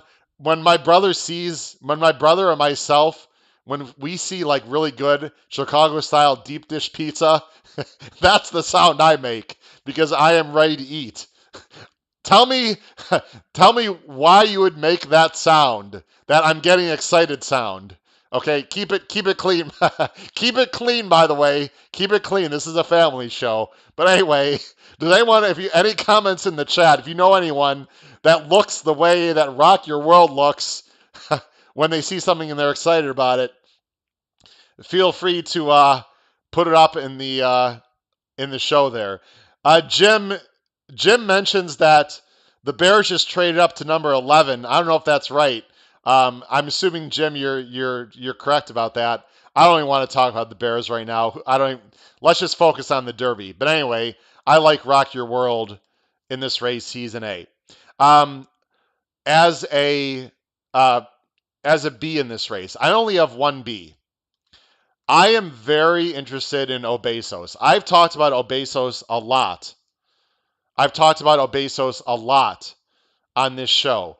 I could talk about 10 things I like about this horse. The breeding, he's closed into slow-paced races, and he's closed well against Hot Rod Charlie, Midnight Bourbon, Mandaloon. I think he's one of the best closers in this race. I think Obesos can flat out win this race. Is he a likely winner? No. If things fall apart and he gets the right trip, I see no reason why Obesos cannot run huge in this race. Obesos is a major use for me in my horizontals. He is a B horse for me. All right, who else am I using in this race? My seahorses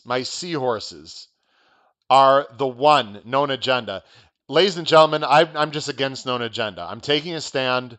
I don't love known agenda. I don't like the before. Let's forget about the one hole. Before the one hole, he is improving. He's improving since he's put the blinkers on, and it's Todd Pletcher and Irad. I get all that. I just don't think he's faced much. He beat Greatest Honor. Congratulations. I don't think he's anything special. The maiden breaker that he won 2 starts back, he didn't face anyone. Okay, he won the Florida Derby. Guys, the Florida Derby was weak this year. I know he ran well. He went by Soup and Sandwich. I don't like Soup and Sandwich, especially not in this race. Can Known Agenda win? Yes. But he might be second choice. He's got the rail. I don't love Known Agenda. I know some people. I have a good friend, Jerry Richmond. He loves Known Agenda. I have some other smart handicappers who like Known Agenda. I also know some people that don't like Known Agenda. I'm in that camp. I'm against Known Agenda. I'm using him only underneath in my tries and very, very defensively in my pick 4s, 5s, and 6s. We'll see what happens.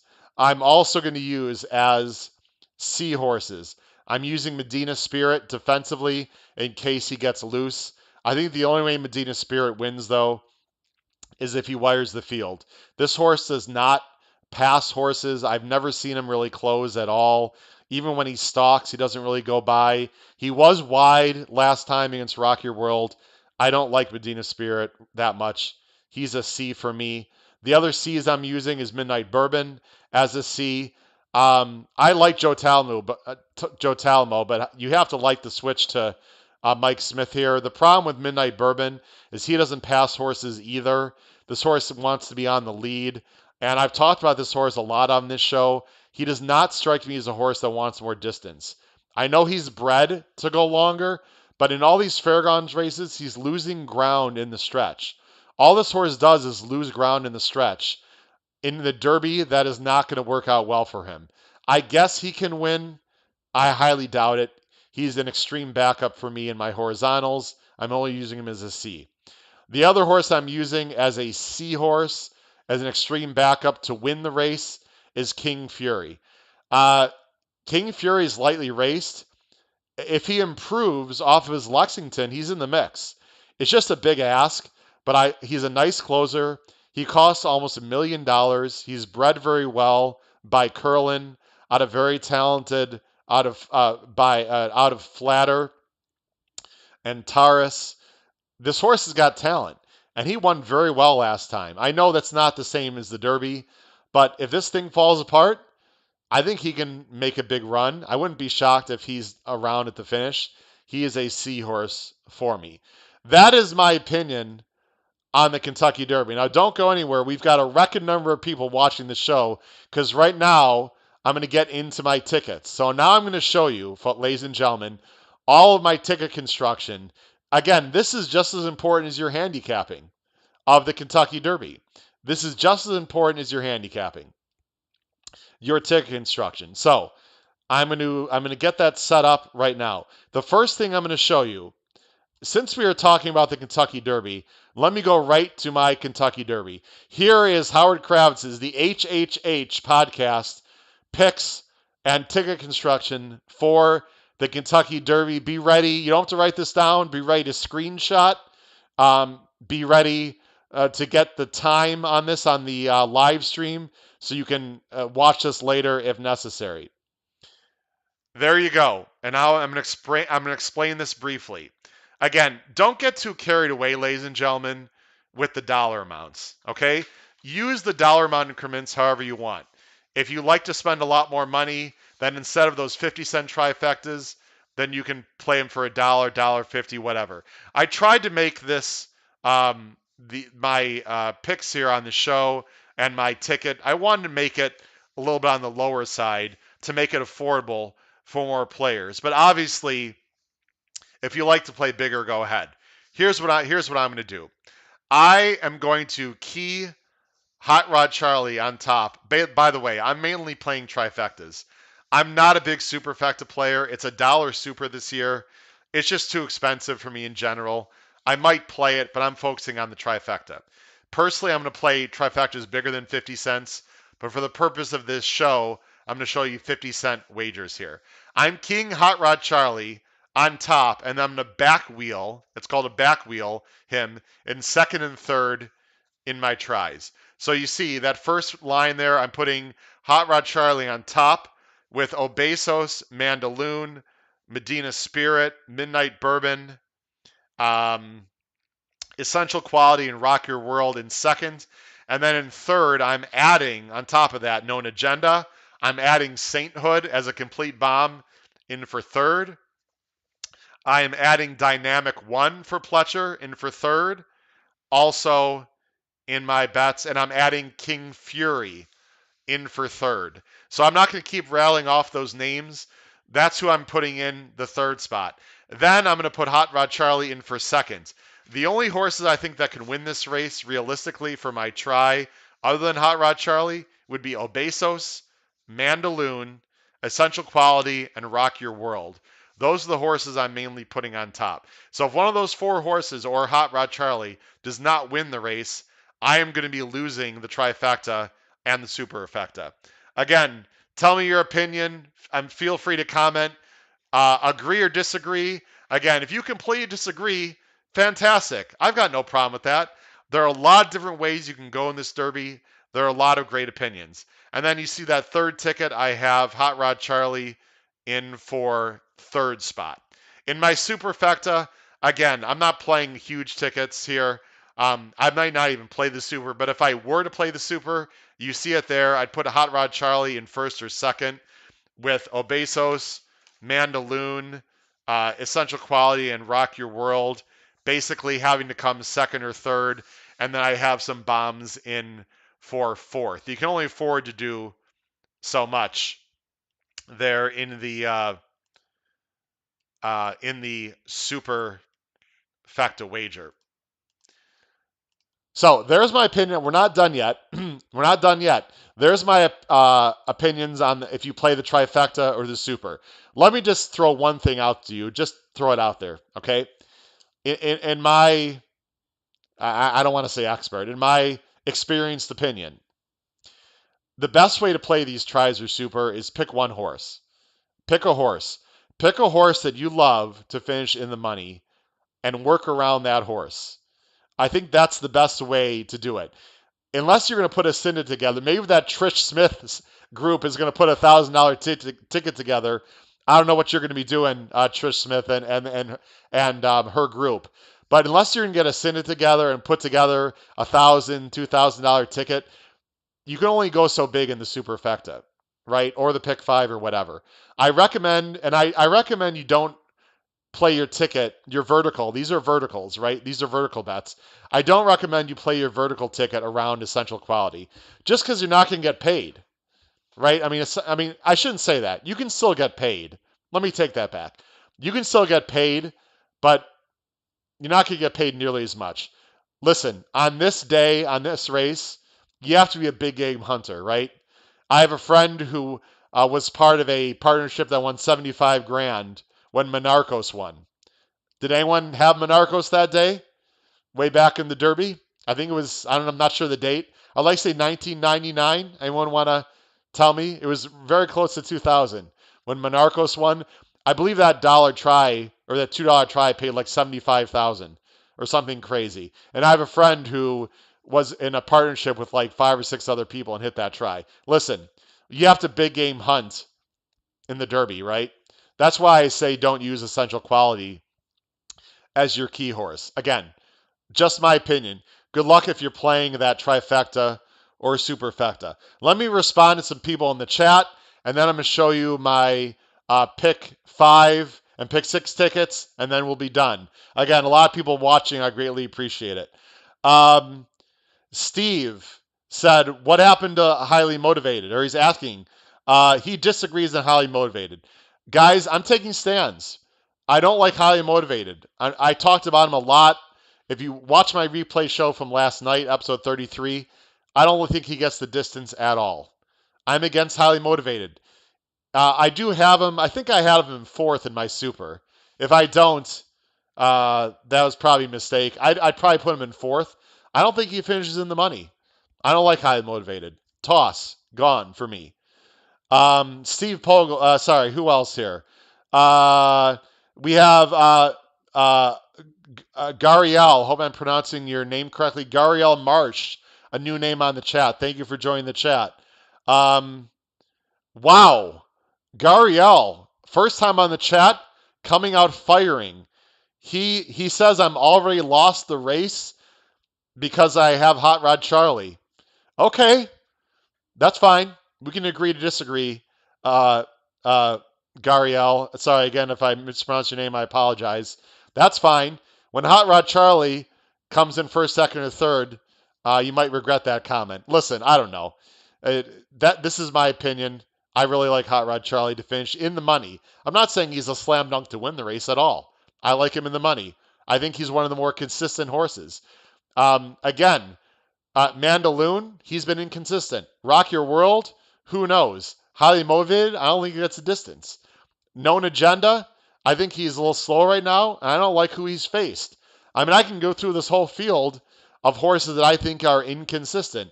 I don't think Hot Rod Charlie is one of those. I think he's very good and he's consistent.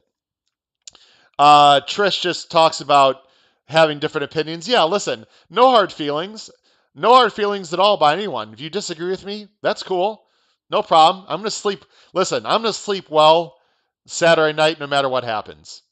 Okay, and I'm not saying that to be arrogant. I'm confident in my handicapping. You just got to go for it and hope for the best. There's a lot of luck. You need a lot of luck in this race. Everyone knows it. All right, let's get into the pick 4s and let's get into the pick 5s. I feel like I've gone a little bit long. Here we go. There you go, folks. There's my ABC pick 5. Yes, it's expensive. I get it. Guys, this is Kentucky Derby Day. Again, I wouldn't expect anyone out there to spend $330 on a pick 5, and I wouldn't expect anyone to use my exact ticket. But there's my ticket. There's my ABC, and you see that I'm taking a very strong hand, a strong opinion, a stand. Sorry, race 10.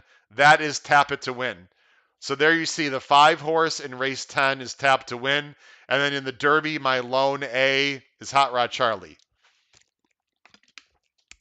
Just for all of you to understand the ABC ticket, I'm not going to go through how to put together an ABC ticket. I've talked about it before many times on this show. Please watch a YouTube video on the ABC DRF Ticket Maker program. If Tap It to Win does not win, and if Hot Rod Charlie does not win, I can still hit my pick 5. Okay? I would need B horses in those races. You need at least 3 A's. You need a minimum of 3 A horses to win an ABC ticket. So obviously I can still easily win this ticket if those two horses don't win. But let me tell you something. If again, I talked about my excitement. If Tap It to Win wins, I would say I have a pretty good chance to be alive in the Derby. And if some other stuff happens, at the worst case scenario, I hope to be alive to Hot Rod Charlie. If I'm only alive to Hot Rod Charlie in the Derby, so be it. Great. There's my pick five ticket. Again, if you're a smaller player, play just the A's. Listen, my all A ticket is $4. $4. That's it. $4 for the all A ticket. Obviously, there's a lot of ways you can go. There's my ABC ticket. Let me show you my caveman ticket now. Here comes my caveman ticket. Now, this ticket's more affordable, and this is a ticket that some of you might be more familiar with because you're not weighing the horses unequally. If you play a caveman ticket, what you're saying is every horse in a leg has the same chance to win. And I just don't handicap that way, but I understand if you want to do that. So the caveman ticket, it's a $202.50 ticket, and I have two tickets. And let me explain. We have a lot of new viewers out there watching, so let me explain what you see here. The number one ticket would be my main caveman ticket. And again, I'm taking a stand on my main ticket. It's $112.50. The only single I have in my caveman ticket is Tap It to Win in the Churchill Downs 7 furlong stake race. However, ticket number 2 is a backup. So this is like an ABC kind of ticket in a way. Ticket number 2, if you look very carefully, look at leg 3. Look at leg 3 of ticket number 2. I have backed up Tap It to Win with 5 other horses in that race. So if 3, 4, or 8 wins the first race and 4 or 13 wins the second leg, I'll be alive not only to Tap It to Win, but I'll also be alive to 5 other horses. Now, if Tap It to Win doesn't win and I'm alive in ticket 2, that's okay. I'd still be 2 by 3 into my pick 5. I've done this many times, folks. It's a great way to play a caveman ticket. If you want to play one caveman ticket, go ahead. I'd personally recommend you take a stand and single a horse. Maybe it's Essential Quality. Maybe it's I don't know. Maybe it's Whitmore. I don't know. Whoever you like. Whoever your best bet is, your most likely winner, or your most likely winner with value, put that horse as a single on your main pick 5 ticket, and then play a backup ticket. Highly recommend. And there you see my 2-day $2 pick 6 ticket. It starts in race 8 on Friday. Just to let you know, I can rattle it off quickly. That first race is the La Troyenne. That is the race with Envoûtant tomorrow, and She Dares the Devil. I've got those two. I am singling Malathat. That's the 10 horse. That second leg is the Kentucky Oaks. Again, I'm not playing a monster $2 pick 6 ticket. $160 is very affordable if you want to play this bet. Listen, $2 pick 6s are expensive. Then I'm very spread in that third leg is the Tap It to Win race. The fourth leg is sorry, I made a mistake. Excuse me. The third leg is Gamine, singling Gamine in the third leg. The fourth leg there is the race with Tap to Win. The fifth leg is the turf race, and I have Count Again and Colonel Liam. And then the Derby, if I get really lucky, I'll be pumped up to get Mandaloon, Hot Rod Charlie, Rock Your World, and Essential Quality. Chris Mack asked about Dunbar Road. I'm not a huge fan of Dunbar Road tomorrow, Chris Mack. I don't know about the layoff situation. I've never been a huge fan of this horse. Yeah, Dunbar Road can win. Listen, Chris, I'm afraid of a lot of horses. Okay, this is a very deep pick 5. There's a lot of horses you can be afraid about. C Money, a Captain Caveman. I don't have the voice for the yell. Sorry. Woohoo! There, how's that? That's the best I can do, C Money. Sorry about that. Tyler, I appreciate your comments. I can handle it, Tyler, no problem. But I appreciate your comments. We still have a lot of people watching, ladies and gentlemen. I gotta take a deep breath. That's everything. Now listen, I'll be more than happy to stay on the show for a good. I'll stay on for about 10 or 15 more minutes. Let's just make this a Q&A session right now. Ladies and gentlemen, I am fully done with all of my information. If you choose to leave the show right now, thank you so much for your support, for watching the show. Please make sure you subscribe on the right side of the screen there. And I cannot wish all of you enough good luck in all your bets this weekend. I'm not leaving the show. I'm going to stay on for another 10 or 15 minutes. But if you don't want to ask any questions or watch the chat, thank you very much for watching. And again, if you're part of the Race Day blog, if you are not part of the Race Day blog yet, let me show that real quick before I take questions. Real quick. The Race Day blog, if you don't know about it, there it is. If you want to be part of the Race Day blog, it starts tomorrow and it goes to infinity as long as I decide to run this blog. You need to email me like ASAP. I'm going to say the next hour. I will check at 11 o'clock Eastern Standard Time my email for the last time. If you have not emailed me by 11 o'clock Eastern Standard Time to get the Race Day blog, then you will not receive it for this weekend. But of course, I want you to be a part of the Race Day blog in the future, so we'll get you in the future. I just won't be able to get you this weekend. Okay, so I'm now going to just go ahead and look at the chat and take questions for a Q&A. Trish Smith would like to know, any thoughts about doing another show tomorrow or an Oaks recap? Trish, I'm not going to do a show tomorrow. I know, and I don't want to mention names because I guess it's my competition. There are shows out there like that do like live streams as the races are going on or do like shows in the morning. Trish, I'm tapped out. I got to be honest. I've done about 6 hours of shows this week. No more shows for me. I'm gonna do a recap show. I don't know if you were on in the chat earlier on, Trish. I'm gonna do a recap, my usual recap show on Sunday night. So look on Sunday for a recap show. But I might in the future do something different. I need to work on some technology. I am not a tech expert. I need to get some new software so I can get like a picture-in-picture kind of thing, and so I can get guests on the show. The HHH podcast is not a finished product, ladies and gentlemen. I've got big plans. I want to get on Spotify. I want to get like on Apple TV, SoundCloud. Listen, I'm very excited about the future of this show, but I have a lot of technology and other behind the scenes stuff to get into. So no, Trish, I'm not going to be doing anything more this weekend.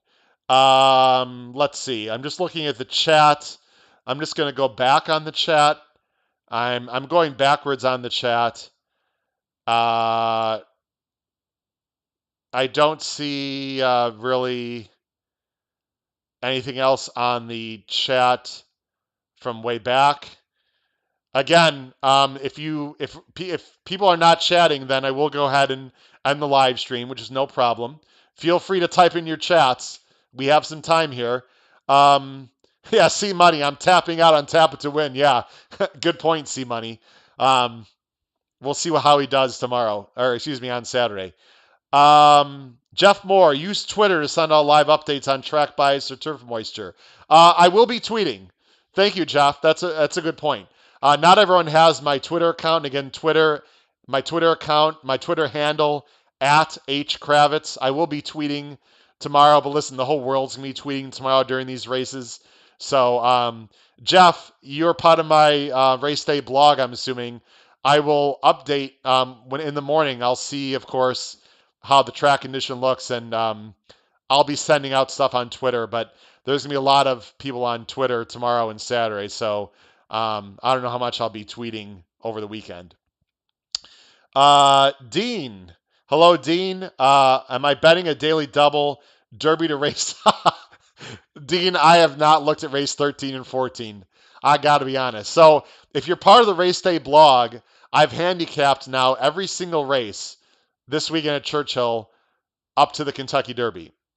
So on the Race Day blog, I'll be talking about some of these non-stake races and early and later parts of the card. But to be honest, Dean, I've not looked. The only two races I've not looked at is race 13 and 14 on Saturday. So sorry, I have no opinion there. Jim, do I stick to the horizontal pick wagers or do I like to switch to the verticals? So I'm mainly a horizontal player, Jim. I'm playing verticals in the Derby. I might play some verticals in the Oaks, but in general, all day for me, it's horizontals. It's horizontals, it's verticals in the Derby, it'll be vertical in the Oaks. And then if there are some long shots I like for example, tomorrow, I like Super Sensational, and I also really like Obligatory in the 8 bells. So I'll play some trifectas like around those horses, or maybe some win bets. But I'm very picky, Jim, with my vertical wagering. I pick and choose very rare spots that I really like, but in general, I'm a horizontal guy. Um, let's see what else. Derek is joining the show. Derek, thanks for joining. He appreciates all my time. Wow, Derek, top handicapping show by far. Derek, wow, thank you very much, Derek. Really appreciate that. Please tell your friends, tell everyone else about the show. Again, word of mouth is the best way to spread your product, right? Please tell other people about the show and have them subscribe on YouTube and also follow me on Twitter. Um, let's see. Hidden Stash, Jonathan. Sorry, I don't like Hidden Stash at all. I don't like the Tampa Bay Derby. Tampa Bay Derby was a slow race. I don't like Helium. I don't like Hidden Stash. If they're around, if they finish somewhere in the money, I'm out. Dean, am I playing out of our tracks? I'm laughing, Dean. Most of you, of course, don't know me personally. A lot of you are starting to get to know me if you've been following my show over the last 3 months. Dean, I love to spread my money around to other tracks and other bets. I've been very Churchill centric this weekend. I'm not touching any other tracks. I'm only betting Churchill this weekend. I've been handicapping my brains out. I've been talking my brains out. I've probably handicapped the Oaks and Derby card more this year than I ever have in my 30 years of playing horse racing. Which probably, Dean, means I'm going to lose my ass this weekend, right? How many of you out there have just worked really, really hard, have this great feeling, and then it becomes a disaster? I'm human. Listen, I'm no different. Maybe this weekend's going to be horrible for me, for my wallet. But I'm hoping that I crush it this weekend. But no, Dean, I'm not playing any other tracks this weekend. Let's see. Paul, thank you for the compliment. I appreciate it. Donald Duncan, I believe he's new to the show. Um, a, a deja vu, a lightly raced winner of San Diego Derby. He might rock your world. He likes the 7 Mandaloon. Oh, I'm sorry, post 7. He likes Mandaloon, I'm guessing. Donald, sorry, I'm not sure I understand your chat. Um, Tyler, thank you very much. I appreciate the nice comments. Janet, again, thank you for being a listener. And again, yourself and Trish, we need to get more female listeners on the show. I want to get those millennials on the show and those Gen Z guys on the show. Um, I know a lot of you are probably around my age in your 40s and 50s. That's sort of the demographic of a lot of bettors right now. But I want to get those 20-year-olds and people in their 30s on the show. We need some more women viewers on the show. Thank you very much, Janet, for joining me. Spread the word, please, amongst your female friends. Let's get some more people on the show. Let's see. Steve, for tomorrow, he said the Ant Pearl race, is it better to skip the pick 5? Great question, Steve. I talked about this yesterday. Perhaps you weren't able to be a part of perhaps you didn't watch the show. Why not, Steve? What's wrong? Isn't this like the very first thing on your list? Just kidding, Steve. I know people have lives. Anyway, Steve, I talked about this on the show. It's a great question. Handicapping books, myself, other people who know the game in general would tell you to skip the pick 5. You don't want to play the pick 5 if the two following things happen, Steve. Number 1, the first leg is a huge spread, or number 2, you have a very, very heavy favorite. Because then the pick 5 is basically like the pick 4, right? The pick 5 won't pay a lot more than the pick 4 if a 2 to 5 shot wins the start of the pick 5. And you're risking losing your pick five if something strange happens in the first leg. So Steve, if you play the pick four only tomorrow, the late, the big pick four, and not play the pick five, I totally understand it. I do not think that'd be a bad idea. Dean, thank you much for your comment. Chris Mack, if you lose, I lose. Wow, I appreciate Chris the trust in me. Um, Thank you for the comment. Donald, thank you very much. So we still have a lot of people on the show. I'm going to give it a few more minutes. According to what I'm watching, we still have over 50 people watching. Again, thank you very much. I'm going to end the show in a matter of moments. I know there's a small delay, but I'm going to end the show in a matter of moments unless I have a few more questions. Otherwise, I'm going to end it. But again, it's going to be a fantastic, fantastic weekend of racing. It's the best weekend of the year. This race in the Breeders' Cup is just great racing all weekend. Andrew has joined the chat. Thank you. Where did you get your form and how much is it? Andrew, I use the Daily Racing Form Formulator. So you go to drf.com, again, drf.com, and you can buy the past performances. The one I use is called Formulator PPs, and I believe the card is about $4. Unless they bumped it up for Derby weekend, they might have. I don't know. They're trying to make a buck too. But in general, that DRF Formulator card and program that I show you is, I believe, $4 or $3.95. It is well worth it. You get all these stats, as you can see. You can watch replays. It's changed the whole way that I bet. Let's see.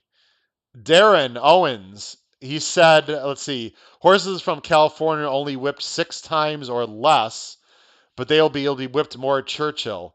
Darren, that's interesting. I don't know. I think that's being a little bit nitpicky. I respect your opinion. That is interesting. There still are whip rules at Churchill. You can't just, endlessly whip a horse. And just so everyone knows, they prefer to call it a crop or a riding crop. It does not hurt the horses. It's not nearly as tough as horses it used to be. Safety is of the utmost importance. I believe strongly in the safety of these horses as well. So that's an interesting point that you make, Darren. I don't think that's really going to have much of an effect, but I do believe that Rock Your World could absolutely be a monster. I know a lot of people think he's going to be out of the money. He might be out of the money. He also might explode and win by 5. I cannot wait to see what Rock Your World does, not only in this race, Darren, but going forward. He is a fascinating horse. Monty, I hope you're not tapped out also. But Monty, I got to tell you, you got to save some money for Saturday. Budget out, Monty. Figure it out. What do you want to do, right? If you want to bet X amount on Saturday, don't bet your Friday money. I'm sorry, don't bet your Saturday money on Friday. Be smart, okay? Save some money for Saturday, Monty. By the way, Dean just said, so Andrew, if you're still listening, I hope you saw the chat there. Dean said if you sign up for DRF, you can get it free right now. So again, I have a DRF account. By the way, you cannot bet Churchill through the DRF ADW. It's a long story. If you want to bet Churchill online, there's a lot of different ways to do it, but you cannot bet Churchill online through your ADW. I know a lot of OTBs are open now, because of the pandemic. I'm actually going to be watching at home. I don't want to have to wear a mask at the OTB. I believe in masks. I don't want to get into the whole politics. I believe in masks. It's not that. I just would prefer to be at home and watch in the comforts of my home with a few friends and not deal with the big crowd at the OTB. Paul said Formulator is $4.95. Okay, thank you for that, Paul. Let's see, what else? Trish, debating on what to do with the $2 pick 6. Should I play or just add to the pick 5? Trish, is the pick 5 you're talking about Derby Day? Trish, if you can respond back to me. I'm assuming you're asking if you should spend money in the Saturday pick 5 more or the $2 pick 6. Let me know and I'll respond back to you.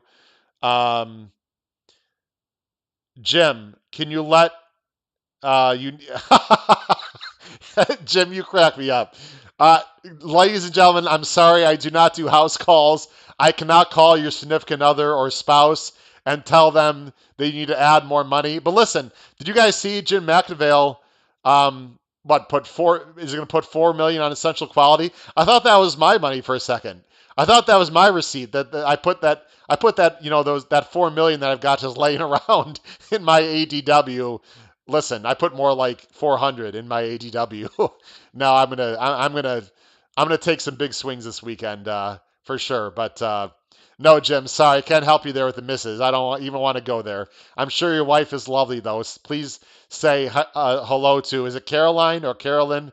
Jim, please say hello for me. Um, Oh, the Oaks Derby double. So, Shake Up. I'm glad you asked about that. Again, I had on my show yesterday, Shake Up. Go watch episode 33. That was my show yesterday. Go watch the end of it where I have that like all black screen that I just showed you.